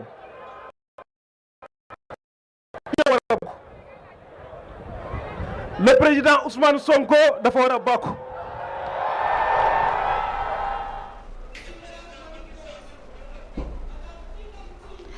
alors ñu ngi leen di nuyu bu baax a baax cher internaute jamono ji nag yéen a ngi pointé wu di xaar bu baax léegi live bi door vendredi jotaat na ñu leen di wax juma mubarak di rafetlu saa su nekk seen ànd ak ñun waxtu wi leen nag xam ngeen ni dañoo ubbee li nga xam ne nii moom moo di waxtaan bi ak la xew ci place de la nation ex place de l'obélisque ak appel bi nga xamante ne nii waa F24 woote nañu ko daanaka kaddu yi benn la non à la troisième candidature de Macky Sall ñoom loolu la ñu wootee waaye tamit ci rassemblement boobu léegi gis nañ ci ne du rek parti société civile bi ma fa nekk waaye parti opposition bi tamit ñu bëri ñëw nañu ñi nga xamante ni jot nañoo xaatim déggoo kayit bi nga xam ne ni moo tënk boobu lépp force vive de la nation di F24. actuellement nag ñu ngi ak Pape Sané ngir wéyal li nga xam ne ni moom moo di liggéey bi Pape Sané maa ngi lay nuyu. maa ngi lay fay soxna Aïcha juma mubarak nuyu sunu équipe technique bi Diène Jamil Aji Fatou ak ñeneen ñi nga xam ne keroog ñi ngi naan faw ñu génn. ñu teg leen caméra gars yi gis leen. nuyu sunu followers yi fii ci Sénégal ak bitim réew. nga may ma rek dañ koy defee saa su nekk une pensée vraiment confraternelle et pieuse à l'endroit de Pape Ndiaye. mi nga xam ne ba tey jii justice mu ngi ko téye fële ci Sébikotane. waaw di ñaan rek yàlla may ko xolu muñ. également mu xam ne que nous sommes de tout cœur avec lui et que tous les voies et moyens sont en train d'être faits en train d'être posés. pour génne ko ci li mu nekk. di ko xamal rek ne que. Son seul tort, c'est d'avoir fait son travail et d'avoir bien fait son travail. Donc, mu comprendre rek qu'il est victime d'injustice et rien d'autre. alors bu ñu waxtee ci ki nga xam ne moom moo di Pape Ndiaye aussi mënuñu ko waxtee suñu xel du dem ci Thioro Diouf ñu koy gën a xam ci Thioro Maxu Mandela mi nga xam ne jamono ji bénéficier na d'une liberté même bu fekkente ne que c'est une liberté provisoire assortie d'un nu ñu koy waxati sax d'un contrôle judiciaire mais quand même génn te loolu moo nekkoon sàkkuteef bi mu mel ni sax dañ naan tout ça pour ça. waaw c'était la principale question soxna Aïcha. bu ñu gisee tey jii ñu génnee soxna Thioro au bout de plusieurs jours malgré son état de santé il faut qu'on insiste également sur son état de santé il faut qu'on insiste sur son état de santé. boo gisee nit ñi doon ci am vraiment lu leen metti mooy que Thioro on le rappelle encore. moment bi ñu koy jàpp nekkoon na jigéen bu wéerul toll ci. juróom-ñaari weer lu ëpp juróom-ñaari weer daanaka juróom-ñetti weer yi. sax ci biir kaso bi la ko fekk. pour des faits yi nga xam ne wax fa dëgg yàlla li xale yi di wax y avait pas de quoi fouetter un chat. Thioro journaliste nekk fii ci Walfadjri spécialisé ci fait divers ci net le net maanaam lépp luy xew ci internet da ci yëngu donc ci noonu la duggoon ci benn groupe bi ñu daan topp kaa ci groupe boobu nag on peut en parler et en reparler il y a à dire et à redire mais moom liggéey moo ko fa dugaloon ba mujj bi sax ñu waa groupe ba génne ko ci groupe ba ne ko yéen journalistes yi lépp lu senne ci groupe bi yéen a ko fi senne ñuy infiltré. ok ci noonu groupe boobu mu am ña nga xam ne dañ leen ci porter plainte topp leen ci wàllu yoon waaw plus de 100 000 membres de ce groupe là ñoom ñëpp woowuñu ci kenn waaye kii di Coro Maxu Mandela nga xam ne du administratrice géré wul groupe créé wul groupe lu dul dugg ci rek on a jugé utile que comme elle est de Walfadjri. te apparemment mosul aussi publier cas. loolu aussi ñu préciser ko. voilà mosul publier cas foofu. on a jugé que comme elle est de Walfadjri il fallait qu'elle paye voilà ça les mots il faut leur dire il faut wax ko mu leer. Coro moomu nag malgré son état de santé malgré daanu bi mu daanu au commissariat du plateau ñu évacuer ko. fële ci hôpital principal. kii di procureur de la République dafa juge woon nécessaire ne ko dañ ko placer sous mandat de dépôt. ok placé nañ ko sous mandat de dépôt nit ñi di ci wax il a fallu fan yi mu amaat métit amaat malaise ci biir kaso bi bañ ko fa jëlee évacué waat xoolaat xam naa nag pour bañ ëllëg ñu naan fële la ci kaso bi wala ci loxol yoon la ko lii dalee moo tax ils sont allés un peu plus vite bàyyi ko ndem ay avocat depuis plus de 10 jours il faut le rappeler dugaloon nañu demande de liberté provisoire mais daanaka c'était pas une urgence et tout donc loolu mu nekk une victoire même si c'est une victoire en demi-teinte mais c'est une victoire parce que li ñu bëggoon mooy ñu bàyyi ndaw soosu mu dellu ci këram uuf njabootam et vraiment ñu mën a suivre sa grossesse comme il le faut loolu daal vraiment mooy li ma bëggoon wax ci kaawu Coro Maxu Mandela di fàttali également dañ nekk ci dëkk bi nga xam ne justice dafa am doole parce que dafa nekk ci ñetti pouvoir yi nga xam ne ñoo constitué de réew mi justice nag li ñuy xaar ci moom mooy yërëmande parce que justice bu àndul ak yërëmande day dugg ci liñ naan tyrannie justice diis na metti na dëgëraay ba nga xam ne buñ koy pratiquer wala di ko administrer sans une once d'humanité mooy que Aïcha muy yow muy man muy keneen plus personne n'est en liberté, plus personne n'est en paix, plus personne ne peut prétendre à une quelconque liberté ou à quelconque droit dans ce pays-là. Tout à fait alors Pape Sané gannaaw ba ñu jógee ci sujet boobu la mënuñu ko ñàkk bañ a waxtaane parce que yéen jege woon ngeen dossier bi te xamoon ngeen bu baax a baax li ci nekkoon ndax dès que ñu arrêté ko rek bokk nga ci les premières personnes yi nga xam ne demoon nga assister ko foofee nga xam ne fa la ñu ko woowoon lu ko weesu tamit tey gis nañ ne actualité bi moom mënuñu ko bañ a waxtaanee mooy ce qui se passe actuellement à la place de la nation bu ñu mënee am sax image yi également wan que ne également que ni le pari de la mobilisation a été réussi quand même ndax démb yaa ngi ko doon junjunee lii yaakaar nga ne dina am réussite waxoon nga ko démb édition du soir. waaw mais Aïcha xam nga lii waruñu ci war àgg comme ni ma ko fàttalee démb. suñu xoolee les combats démocratiques yi nga xam ne moo ñu jural tey jii fu ñu toogoon ci àddina. ak ci Afrique ñuy nawloo modèle du Sénégal tey 2023 waruñu woon egg.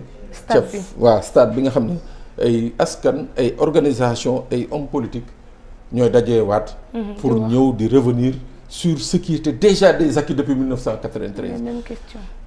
Tey jii c'est une honte c'est un recul démocratique pour le Sénégal et c'est une honte c'est une tâche lii indélébile pour la démocratie sénégalaise tey ku seetaan lii ci àddina bi ñu ne la lu xew Sénégal ñu ne la non ay nit ñooy kaas parce que dañu jàpp ni que président de la République dafa bëgg def troisième mandat ñu ne leen non c'est pas possible dëkk boobu nga xam ne am na ñaari alternance démocratique te dara turu fa ñoom ñooy dellu si waat di kaas affaire troisième mandat donc tey jii c'est une honte non seulement pour le Sénégal mais c'est une défaite pour le président de la République parce que dañuy fàttali ni que 2011 2012 moom bi muy falu moom moo taxaw fii wax ak sénégalais yi di yor mergadem di dem taxaw fële place de la nation mooy fii waa F24 taxaw tey jii di dingat di dénoncer li nga xam ne moom la fi Ablaye Wade président Ablaye Wade bëggoon def mooy le troisième mandat de trop ay bakkan rot ci nit ñu bëri gaañu ci ñu bëri ñàkk seen liggéey ainsi de suite tey jii ce même leader devenu président de la République moo delloo si waat les Sénégalais à cette sinistre page de l'histoire politique de ce pays. F24 comme li ma ko waxee force est de reconnaître que lañu seen taxawaay boobu séntuwuñu ko woon ci wàllu politique rek. pour ñun man su ku mel ni man jàppoon naa ni que ci wàllu politique romboon nañu cadre boobu mais lu mel ni F24 baaxoon na tey jii ci yenn couac yi ñuy seetlu ci dëkk bi. société politique économie ak yeneen mal gouvernance et tout F24 taxaw ci heureusement que seen plateforme jël na loolu yëpp en charge. mais tey pour parler de ce rassemblement. mooy que. On avait dit que ça passe ou ça casse mais finalement c'est passé parce que wax fa dëgg yàlla. pour dire vrai le pouvoir a eu peur moo tax mu autorisé. c'est-à-dire pour être logique ñoom dans les délais nañu dugal seen demande d'autorisation le pouvoir a attendu aujourd'hui tey vendredi pour soog a yëy yàbbi. ci autorisation. Est-ce que c'est pas pour contrer un peu la mobilisation? Ouais, mais parce que am na si ñoo xam ne bu ñu xalaatee ne peut-être joxe wuñu autorisation du ñu ñëw parce que dañuy xalaat dañ leen di gazer et tout donc bàyyi peut-être ba ay midi wala ba 10 heures daal di ne autorisé nañu ko c'est un peu wàññi ñi nga xam ne peut-être waroon nañu jóge ci région yi wala waroon nañu jóge peut-être ci ay Kër Massar ak gox yi sol yooyu nga xam ne moo sotti na loolu liberté place de l'Obélisque. Oui mais ça c'est pas le rôle de l'administration. Administration bi elle est là pour tous les Sénégalais donc comme administration yoon daf ko tënk. c'est-à-dire légalité daf ko tënk waruñu fi nekk pour jouer le jeu des politiques. D'ailleurs soo déglu les sorties musclées d'hier avant-hier ak fan yee ci gannaaw moo lay wan ne que ñu joxe ko woon ñu bañ ko joxe cette manifestation aurait pu se tenir avec toutes les possibilités de dérapage. Et puis pour tout compte fait. Je crois que ça a été une bonne idée pour l'État ñu autoriser parce que quand on voit que y a même à moins de 10-15 kilomètres justement de la place de l'Obélisque on en reparlera mooy fële ci Ngor ay manifestation yu tar mu ngi fay am ba bakkan ñàkk fa donc ñu bëgg dans cette même situation à 15 kilomètres ñu naan dañuy tere une manifestation kooku c'était créer les conditions justement de manifestations disparates un peu partout au Sénégal et surtout dans la région de Dakar. Donc attendons de voir ndax li nga xam ne ni moom moo di manifestation bi ça peut-être ça va porter ses fruits qui sait peut-être on sait pas mais en tout cas daal ñu ngi dégloogum ñi nga xam ne ni ñoom ñoo tëgg boobu lépp manifestation rassemblement plutôt ñu xool ndax lan moo cay tukkee entre temps ñu ngi ñuy suivre bu baax a baax si direct Walfadjri TV ci YouTube bi di jaajëfal bu baax a baax ñi nga xam ne ñoo ñuy topp mën naa ci citer quelques-uns ku ci mel ni Moustapha Gueye ku bëgg na la jaajëf Moustapha maa ngi lay jaajëfal bu baax a baax alors Ibrahima Ly aussi maa ngi koy jaajëfal moom mu ngi d'accord bu baax a baax ci li nga wax Moussa Diaw moom aussi mu ngi ñëwaat encore ci mobilisation bi ak manifestation bi nga xam ne nii am na mu ne c'est du jamais vu ku ci mel ni aussi looloo graaw ñu ngi leen di nuyu bu baax a baax Moussa Diaw mi naan Walf TV moom vraiment seule télé à diffuser en direct cette manifestation on sait pas qui diffuse ou qui diffuse pas mais en tout cas ñun ñu ngi diffuser parce que on trouve que c'est de l'information et que information kenn du ko tënk alors ñu wéyal tey woote nañu rassemblement pour le 12 bi mais tamit il faudrait savoir que le 16 Ousmane Sonko également dafay wuy jiwaat encore chambre criminelle ci diggante mag Adji Sarr mu nekkaat encore beneen dossier boo xamante ni ñu bëri ñu ngi jàpp ne tënk na ko lool ci actuellement mais également gisuñu ko fii Ousmane Sonko ñëw na non ba sànq de ba ñuy woote di laajte sunu naataango yi fa nekk waaw nee nañu gisuñu ko te dégguñu fenn ñi ne dana fa ñëw moo tax looloo taxoon sax ñu bëgg ci jokkoo ak Amady Khalil Diémé xool ba xam peut-être su fekkente ne ñëw fi parce que moom il avait appelé à la mobilisation woote woon na nekk nañ dem wuy ji le 12 bi mais tamit il faudrait savoir que Pastef c'est un peu dafa woote man tamit manifestation le 15 loolu aussi c'est pas à ignorer xam nga dañuy def point par point ñi ñëw ci procès bi ça c'est le procès de tous les risques tous les dangers quand je dis tous les risques mooy ñaari procès yi nga xam ne ñaari mbir yi nga xam ne moom la ñuy toppee Ousmane Sonko ni mu jegee pour son procès en appel ñu ngi ci génn barki Demba Ndiaye ñu déroulé ko dans des circonstances yi nga xam ne on peut encore en dire et en redire, même si quelque part beaucoup de gens disent que génnuñu ci champ de la légalité, mais en tout cas dans la pratique judiciaire du Sénégal il est extrêmement rare délai d'appel yu mel nii gars yi compressé ko ba nit ki war a mën a ñëw première instance ak deuxième instance.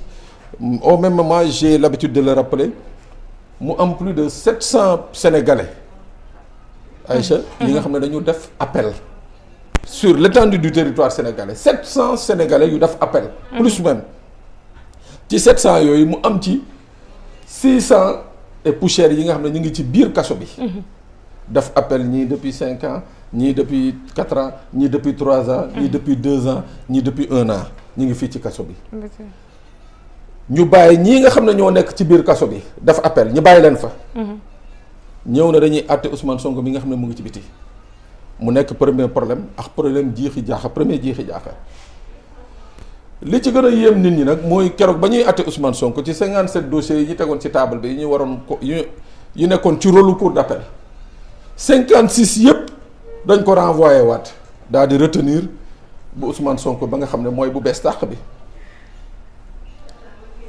y a ce qu'on appelle la rupture d'égalité bi nga xam ne c'est consacré par la Constitution du Sénégal. mooy que ñun ñëpp ñoo yem ci kanamu yoon waaw ñun ñëpp ñoo yem ci kanamu yoon.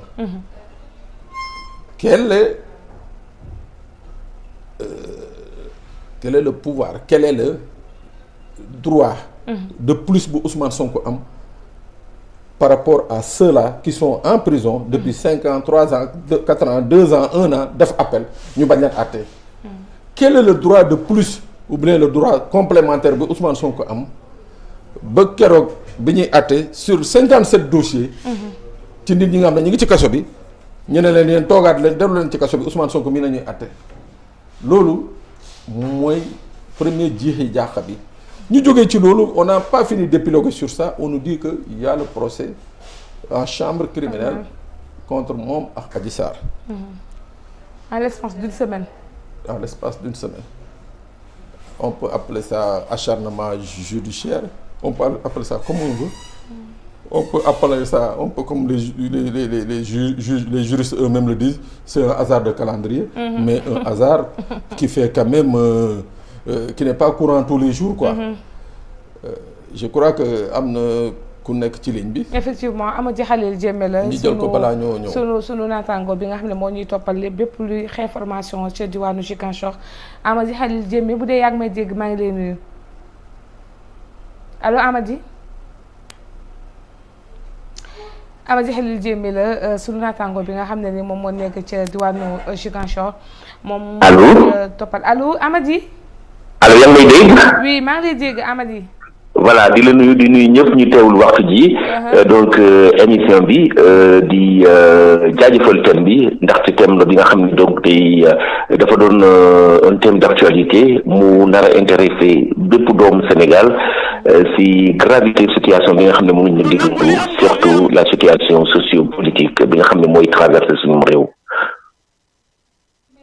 yaa ngi suivre bu baax a baax actualité bi jamono ji F24 mooy amal rassemblement fii ci diwaanu Ndakaaru notamment ci place de l'Obélisque mais bëggoon nañoo xam position bu Ousmane Sonko ndax dañu koy mujj dégg mu ngi woon Ziguinchor ndax déplacé wu na wala moo fa ba tey. bon mënumaa ne déplacé wul mënumaa joxe parce que déggoon naa justement ñi nga xam ne jigéen ñi ko naan Ousmane Sonko bu gën a fekkee justement li nga xam ne loolu mooy rencontre M24 bi Dakar xaw ma ndax def na déplacement mais li ñu mën a jàpp rek mooy depuis fan yi yëpp Ousmane Sonko mi yoon Ziguinchor te saa su ne ay jeunes ay ndaw ñi nga xam ne dañoo décider naan ñoom dañuy taxaw rek protéger ki nga xam ne moom mooy seen leader d'ailleurs foofu si këram foofu la ñuy fanaan si biti la ñuy fanaan ñu daal di leen tuddee ñoom groupe boobu nga xam ne toll na si ay plusieurs centaines de jeunes tuddee leen bañ nal ñoom daal waxtu ji si Ziguinchor dañoo taxaw naan dañoo bañ nal parce que bëgguñu ñu bett leen si lépp li nga xam ne mën na am gannaaw bu ñuy egg si procès bi nga xam ne mooy le procès du 16 mai bii di ñëw donc loolu lañ mën a jàpp ndax Ousmane Sonko def na déplacement amagu ba si lu ma si wóor wante li ñu mën a jàpp rek Ziguinchor donc toutes les attentions sont braquées sur Ziguinchor fi nga xam ne depuis justement le procès de renvoi bi nga xam ne moo opposé ki nga xam ne moom mooy maire Ziguinchor nekk leader du Pastef les Patriotes ak ki nga xam ne moom mooy ministre de la République kooku di Mame Mbaye Niang depuis boobu Ziguinchor depuis donc ce procès depuis ñu génnee li nga xam ne loolu mooy décision finale bi Ziguinchor ak dëkk yu ko wër maanaam région bi tey fii la suba fële la donc manifestation yi bi léegi ñu ngi am donc léeg-léeg mu doon en pleine ville de Ziguinchor léeg-léeg mu doon dans les localités les plus lointaines donc si région bi nit ñi ñu ngi manifester selon ni ñu ko xalaatee ñi di baare yoon yi kenn du romb pendant des heures donc loolu yëpp mi ngi am mu am ay faits yi nga xam ne dafa am surtout démb si dëkk bi nga xam ne mu ngi Bayla fi nga xam ne armée bi dafa impliqué wu daal di jàpp responsable politique bu donc Pastef daal di koy jox waa gendarmerie mu doon li nga xam ne population yi ñu ngi koy ñaawlu nee nañu armée seen yoon ñëw si ñu manifestation yi pour rey kenn donc kenn reyul kenn donc lu armée di dugal loxoom si li nga xam ne loolu mooy situation bu mel nii loolu population yi nekk di en tout cas ñaawlu ki nga xam ne moom lañ jàpp foofu si Bayla nekk deuxième adjoint au maire bu Suel bi tudd Abdoulaye donc Koli moom la ñu jàpp armée yi militaires yi ñoo ko jàpp ñi nga xam ne ñoom ñoo basé foofu si cantonnement bu Bayla jàpp ko ba gendarmerie ñëw daal di koy jox gendarmerie daal ñooñu dañ koy yóbbu foofu si Ziguinchor waxtu ji kooku mi ngi en garde à vue balaa ñu koy déglu kooku balaa procureur di koy déglu donc loolu mooy information yi nga xam ne mi ngi gën a merloo population yi donc li nga xam ne surtout arrestation kooku di Abdoulaye Koli tax na ñu bëri ñu ngi jaaxle naan donc nañu moytu même militaires yi nga xam ne au prime abord dañuy ne rek bokkuñu mais donc ñoom dugal nañ seen loxo si li nga xam ne loolu mooy donc li nekk di xew si dëkk bi si arrestation yu bëri yi nga xam ne mi ngi am saa su ne mi ngi am solo de jeunes arrêtés te ñëpp soo xoolee si parti Pastef les Patriotes la ñu bokk donc tey jii lu ñuy wax rek Ousmane Sonko ndax dem na dina gestu daal di laaj ay nit yi ko jege pour xam mais lu ñu war a wër foofu si Dakar ñu ngi seetaan image yi Walfadjri donc gis nañu ni toutes les attentions sont braquées sur Dakar c'est une mobilisation monstre moo nekk mu am si Dakar moo ne rek ni nit ñi taxaw nañu tem pour rek topp li nga xam ne loolu muy peuple bi. Amady très rapidement bëggoon naa xam également ndax dispositif sécurité bi dafa changer foofu ou pas. waaw dispositif bi dafay yokk sax parce que temps yi dafa am ñi nga xam ne ay escadron yi nga xam ne ñëw nañu yokk dispositif sécuritaire bi ci région bu Ziguinchor sooy traversé différents départements yi yaa ko Oussouye qui est peut-être épargné jusque là parce que démb maa ngi fa woon mais Bignona soo fa demee da ngay gis un dispositif impressionnant des agents des forces de sécurité foofu ci Bignona nga ñëw Ziguinchor même chose même constat nga fay fekk donc mu doon li nga xam ne tey jii lu ñu mën a jàpp rek mooy donc nguur gi dafa dugal yokk li nga xam ne loolu mooy taxawaay ñi nga xam ne ñoom ñooy FDS yi si région bu Ziguinchor lu waral loolu kenn xamagul donc loolu lañ mën a jàppangum donc si li nga xam ne loolu ñu constaté sur le terrain. Khalil ça va na nga def. oui Pape. voilà man dama lay laaj par rapport à l'arrestation de Abdoulaye Koli je crois nga ne c'est le premier adjoint au maire de Suel.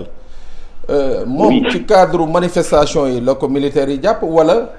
comme rumeur yi ñuy wax ne ko dañ ko fekk ak ay voilà ci situation ba nga xam ne daanaka dafa. waaw ci cadre manifestation yi parce que il était. si cadre c'est dans le cadre des manifestations lañ ko jàppee parce que dañ ko fekk mu taxaw ak ay nit ñu daal di ko récupérer moom. yóbbu ko ci cantonnement bi selon les informations yi nga xam ne am naa ko foofu ci cantonnement bi après entre temps si la population yi gis gendarmerie ñëw seen auto ñëw dugg ci cantonnement bi récupérer ko ba pare nëbbu ko parce que population bi doon xam kan la gendarmerie ñëw récupérer foofu si parce que pour ñoom peut-être militaires yi comme ñoom dañu yàgg a toog ak ñoom di waxtaanee consort tout ça donc population yi taxaw gëstu si oto bi ñu gis ni muur nañ ko bañ kenn xamee ko noonu lañ demee ak moom c'est n'est qu'après que population yi xam ni donc c'est Abdoulaye Raymond Coly la gars yi yóbbu donc si la population yi gën a taxaw continuer seen manifestation bi daal di gën a dëgëral baare yoon bi soo xamee yow mi Pape Sané xam nga axe boobu axe Bignona Diouloulou démb moom daanaka ñu bëri ñi nga xam ne ñu ngi yoon si voyage mënuñu voyager ndaxte justement si barrage yu bëri la gars yi teg en partant de Kaparan Bayla Djignaki donc Badiana côté yëpp la nit ñi baare pour bañ rek justement circulation bi fonctionner si manifestation si li nga xam ne mi ngi xew sa dëkk bi Pape. waaw d'accord Aïcha bu dee amoo leneen looy laaj Ibrahima Khalil. ñu wéyal suñu waxtaan. waaw il a ratissé l'argent joxe na pratiquement l'essentiel de l'information dans le sud du pays et que loolu lañ doon xaar vraiment ci moom li ñu mën a jàpp rek mooy que ne Ousmane Sonko peut-être mu ngi foofu ba tey. voilà et que dispositif sécuritaire bi yokk nañ ko ça aussi il faudrait préciser luy xew xamuñu mais en tout cas ñu ngi dégg xaarandigum. Ce qui va se passer fii ak le 16. mais sinon Khalil à part ça à Ziguinchor tout est calme hein ok waaw baax na ñu wéyali. alors entre temps am na si waa diaspora bi nga xam ne ñu ngi ñuy suivre bu baax a baax.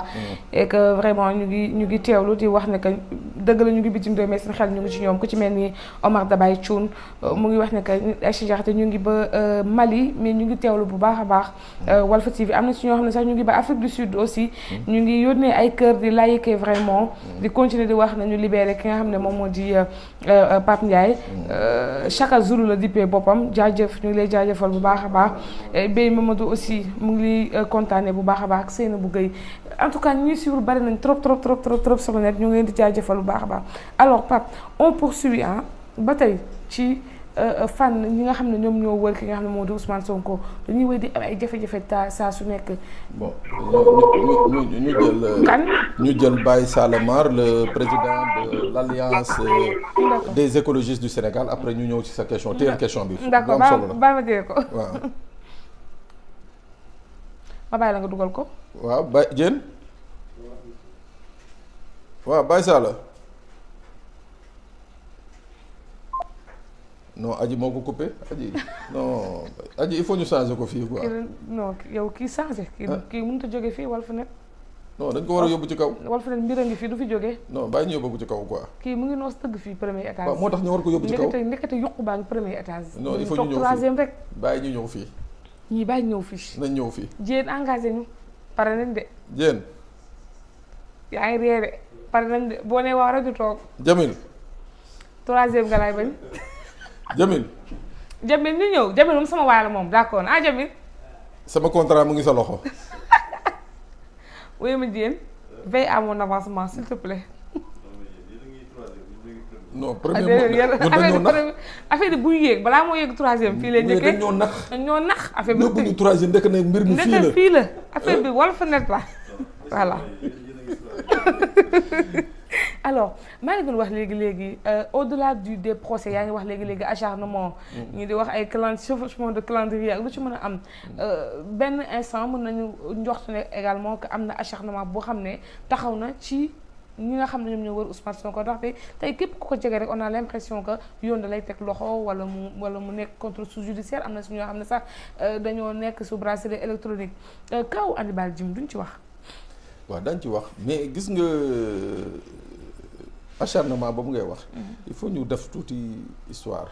gis nga Wade bi mu yëgee en 2000 daanaka bi mu bëggee tas parti socialiste pratiquement ñëpp ñi nga xam ne soupçonné nañu woon ni am na lu ñu laaloon ci gestion parti socialiste.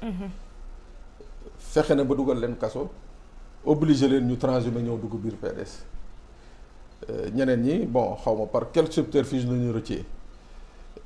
président Macky Sall bi mu ñëwee 2012 également il était dans la même logique ñii nga xam ne ñoo nekkoon PDS la fameuse liste des 26 yi nga xam ne nee nañu yéeyaay c'était une demande sociale te ñii ñoo luubaloon xaalisu Sénégal ñoom maanaam ci waxu président Macky Sall bu sénégalais yi mënul woon faju mënul woon jàngi mënul woon faj seen soxla ñaar fukki ministre yooyu ak personnalité ñaar fukk ak juróom benn personnalité yooyu ñoo luubal xaalisu Sénégal ba mais malheureusement fi mu mujjee Karim Wade rek nañ ci téye loolu muy benn affaire deuxième affaire bi donc lii dal Pastef tey jii bañ naan am nañu ay 3 ans et poussière prisonnier politique ci biir kaso bi da nga koy xoolee rek nañu fa defee waa PDS toll na woon benn moment seen bureau politique daanaka ñëpp ngi woon ci kaso bi ñoom ñëpp président Macky Sall bàyyiwu ci kenn le peu ñim ci bàyyi woon ñu nekk en liberté peut-être que pesé wuñu woon amuñu woon aura boobu mais ñii nga xam ne mënoon nañu wax fexe ba mobiliser ñoom ñëpp dugal na leen ci kaso bi tey jii on se retrouve avec la même situation ci mbir mi nga xam ne mooy Pastef da nga koy xool keroog ay dem Mbodj mu ngi koy fàttali dane mais manifestation yi bu jotee bu ñuy arrêté day mel ni waa Pastef nañuy singale nee na moom ay militant moom ay dem Mbodj elle reconnaît nee na moom ay militant kenn jàpp leen mu ne ay militant taxawu Dakar Sénégal kenn jàpp leen ay militant wu tel ak tel kenn jàpp leen mais ay militant Pastef rek lañuy jàpp bu ñuy gaañ dafa mel ni ay militant Pastef rek nañuy gaañ donc quelque part quand bu ñu bëggee évacuer le mot acharnement day compliqué il y a effectivement un acharnement qui ne dit pas son nom sur Pastef et ñu ñëw sur le cas de Hannibal Djim qui n'est pas de Pastef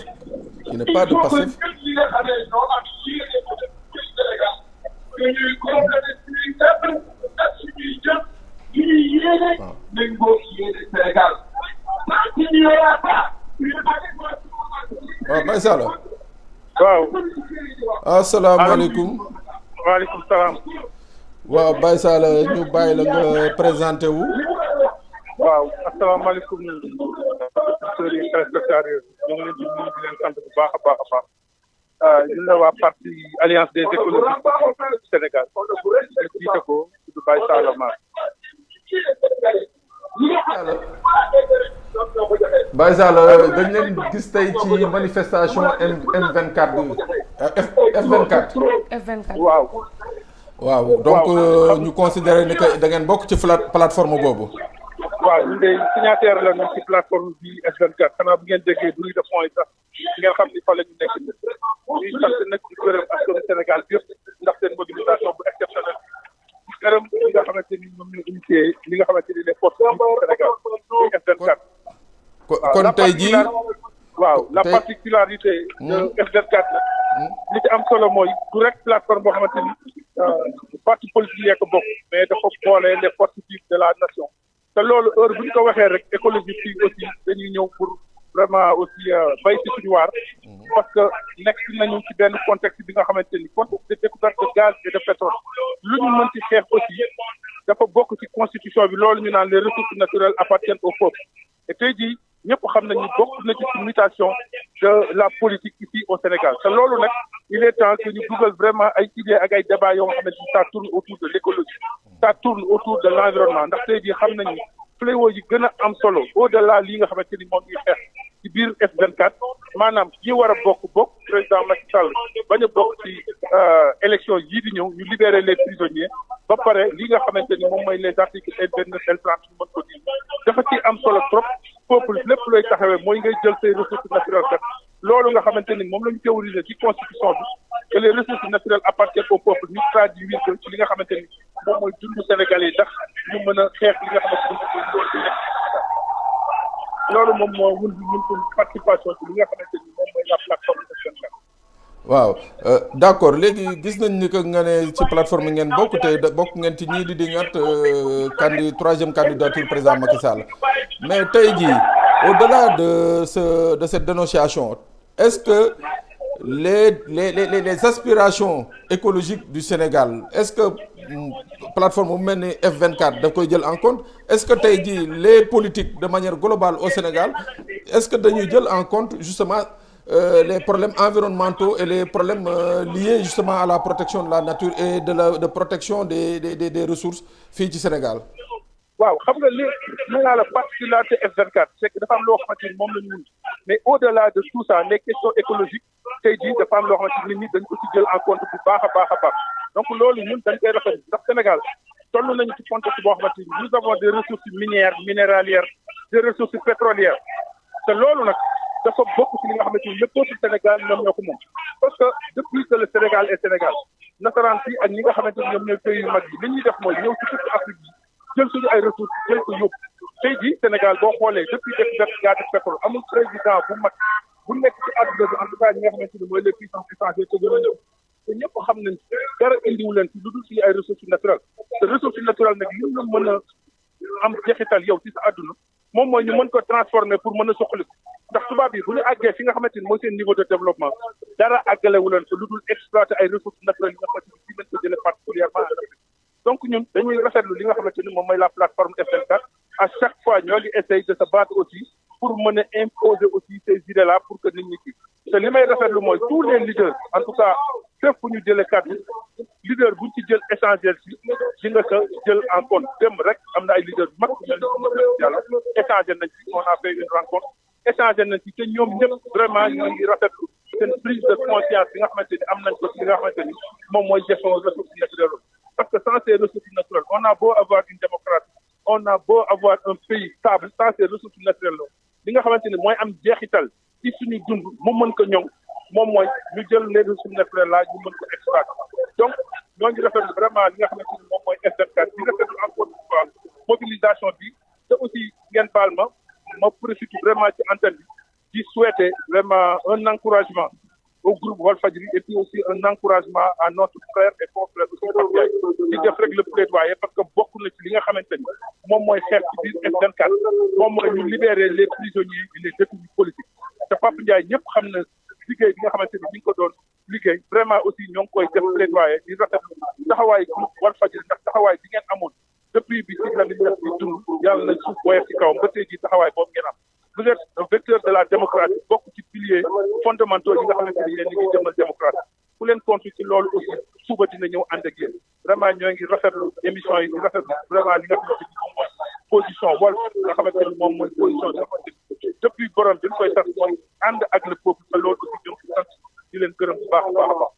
d'accord Baye Sall ñoo lay gërëm di la jaajëfal encore ci disponibilité bi du ñàkk temps yi sunu yeneen i plateau ñu invité la fii pour justement wax ci wàllu écologie ak ci wàllu ADS li ngeen di liggéey fii ci réew mi merci beaucoup.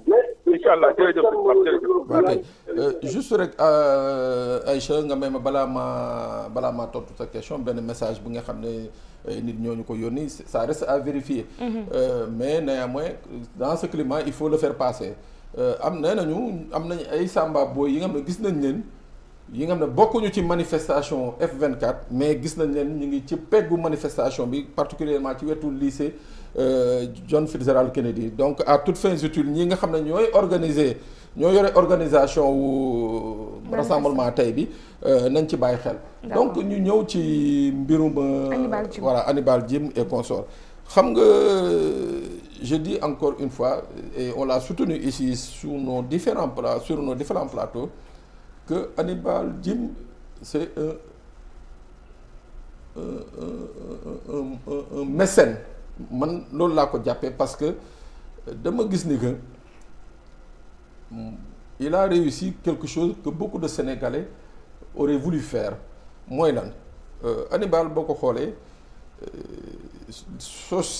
social bi nga xam ne mooy suñu société daf ko jox une nouvelle vision Hannibal tax na ba tey ji nit day nekk fële ci hôpitalu Ngumba Géwél am fa problème ay sénégalais yi nekk fii biir Dakar wala bitim réew cotiser keteel ko yóbbul ko pour mu faju cas yooyu dañ ci gis yu bëri ci mbir yooyu nañu gis ni que ba mu jógee Canada ñëw fii te je sais que li yëpp mënoon na ko ci bañ a fekk jógee fi Canada ñëw fii jël soxna gars yi préparé di dellu ñu ne ko kër tëb am na sax pour rigoler benn waay bu ma nee keroog ba ñu convoqué Moustapha Diop mu ne Pape Sané neen Moustapha daa mel ne gars yi ci nguur gi ku jël soxna nañuy bañ seen sarax daal bu ñu déggee ni diw takk na soxna rek seen sarax loolu lay laajte quoi ma ne ko noonu Moustapha dana dem dellu si waat ci jàmm ak salaam donc pour rigoler ça c'était pour rigoler donc Hannibal boobu ñu arrêté ko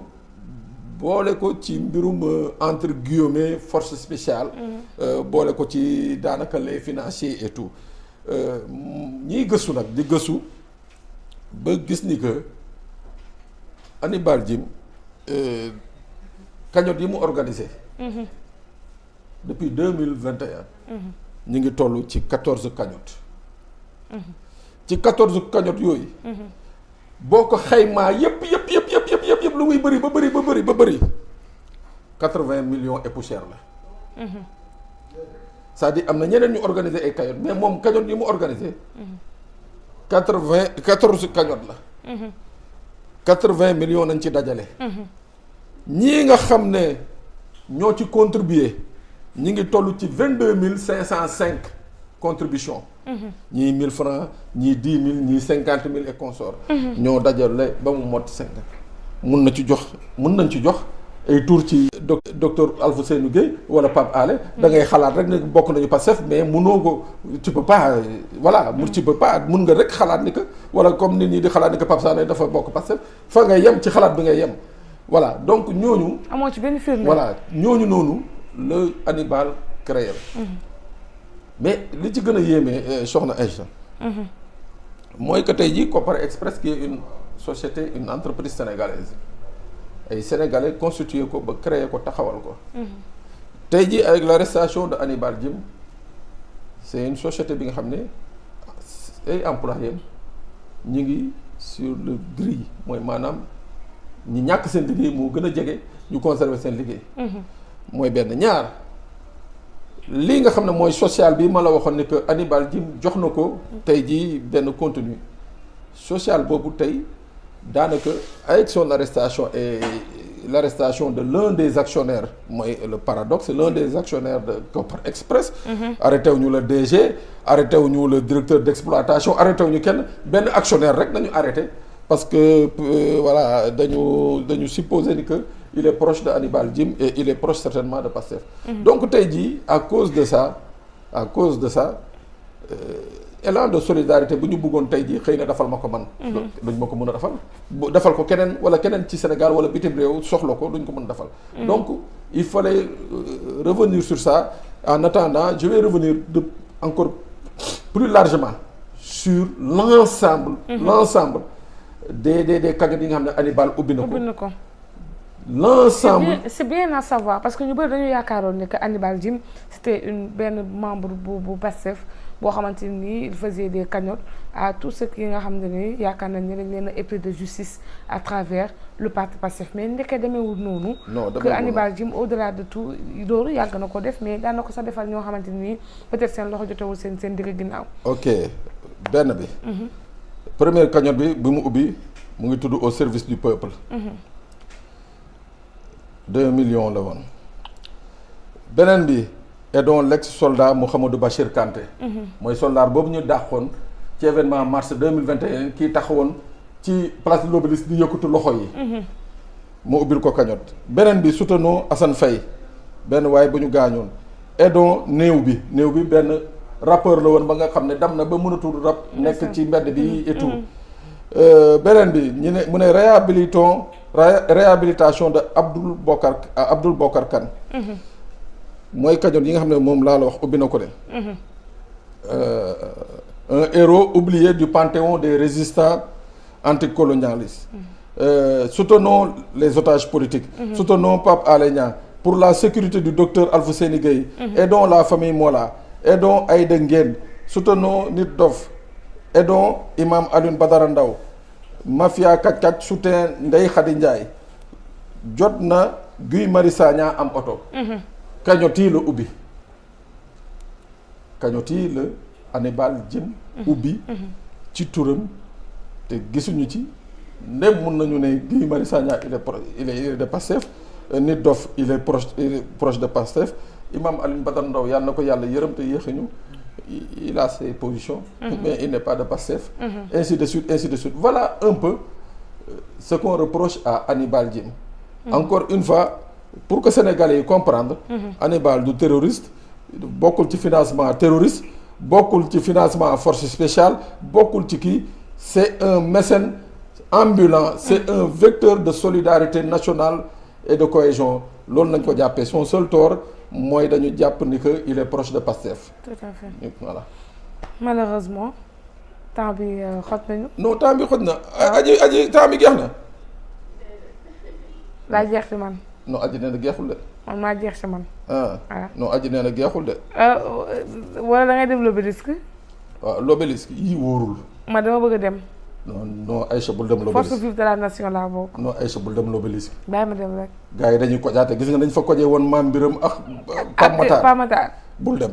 xam nga yow da ngaa neex a xàmmee. man kenn xàmmeewu ma du ma star mais Pam Biram quand même ak kii star la ñu. non yow gisoo léegi ci commentaire yi sa musóor bi moom la ñuy wax rek fexeel ba bu fa dugg. yàlla xam ne dama koo sànni rek di defuma dara nii rek laa def ñàkk jot rek. mais dama koo sànni rek dama ko yëkkati rek sànni ko. Aji Fatou. xam nga ne man damay def yeneen yu gën a garaaw yi. Aji Fatou Aji Fatou dafa leer. Aïcha Diakhaté moo yore direction bi. waaw nee na daal temps bi jot non Aji Fatou comprendre na. te xam naa ne yéen waa Walf TV tamit comprendre ngeen. du noonu. waaw léegi dañ ko fi xam nga lu neex du doy. du doy léegi dañ bàyyi gars yi continuer ci live bi rek direct fële. waaw place de la nation. nation parce que instant bi ténor yi ñu ngi wax.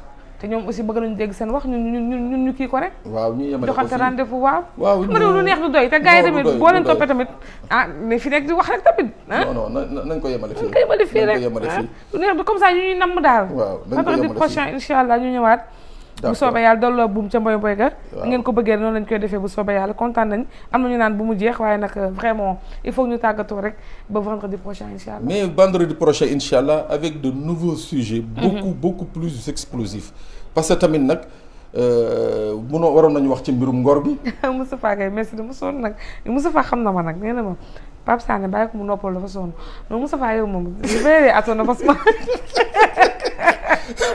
c'était le mot en fait dama sonn. non c'est mon ami.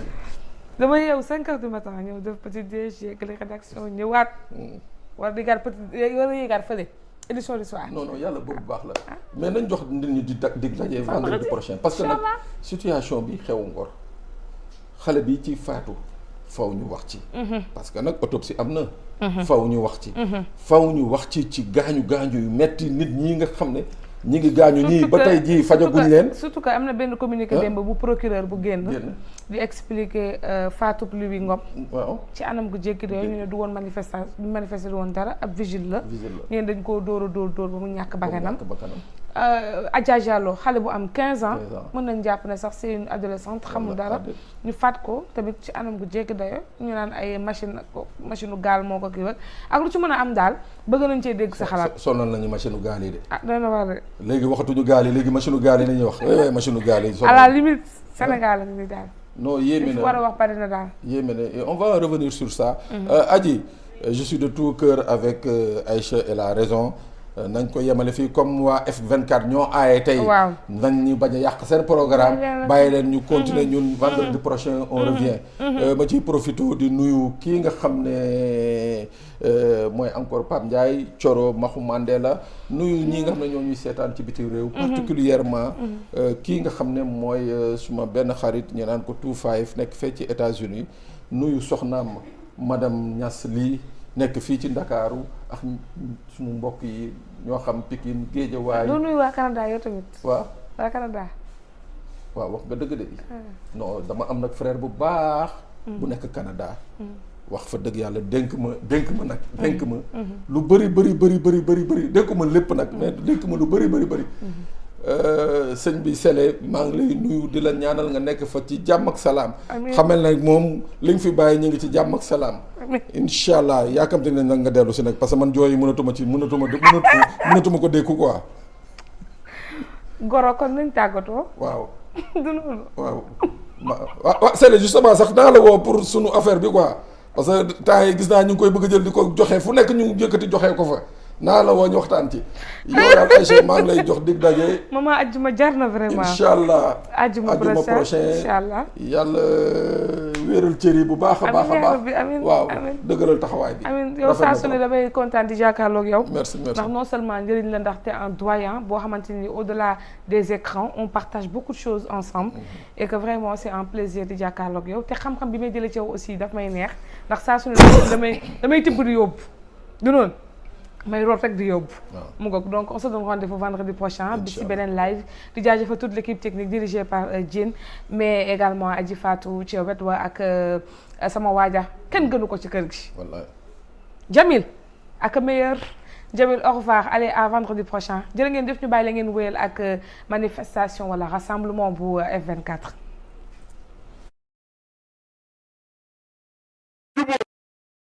ci doxalin bi ci jaar-jaar ji waaye nous n'avons pas le droit de nous diviser nous devons rester unis l'opposition doit rester unie parce que nous avons un seul adversaire cet adversaire s'appelle Macky Sall nous ne pouvons pas faire à Macky Sall le plaisir de nous diviser entre nous la bataille que nous menons c'est la bataille pour conquérir le pays c'est la bataille pour transformer le Sénégal c'est la bataille pour donner de l'emploi aux jeunes si nous nous divisons nous n'allons pas y arriver notre responsabilité à nous tous c'est de rester unis c'est de nous battre ensemble c'est de gagner ensemble c'est de gouverner ensemble je vous remercie.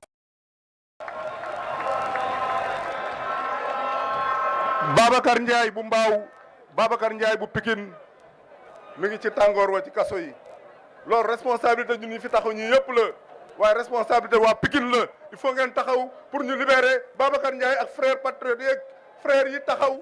Organisation ak discours leader yi Cheikh Alassane Sène se prépare président Thierno Bocoum.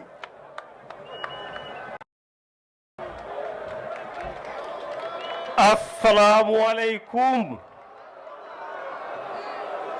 Macky Sall bokkuloo. Macky Sall bokkuloo. Macky Sall bokkuloo. Macky Sall bokkuloo. lii ñu wax mu leer. président Macky Sall moo ko njëkk a xam ñëpp xam na ko barki démb ba muy ñëw fii ci place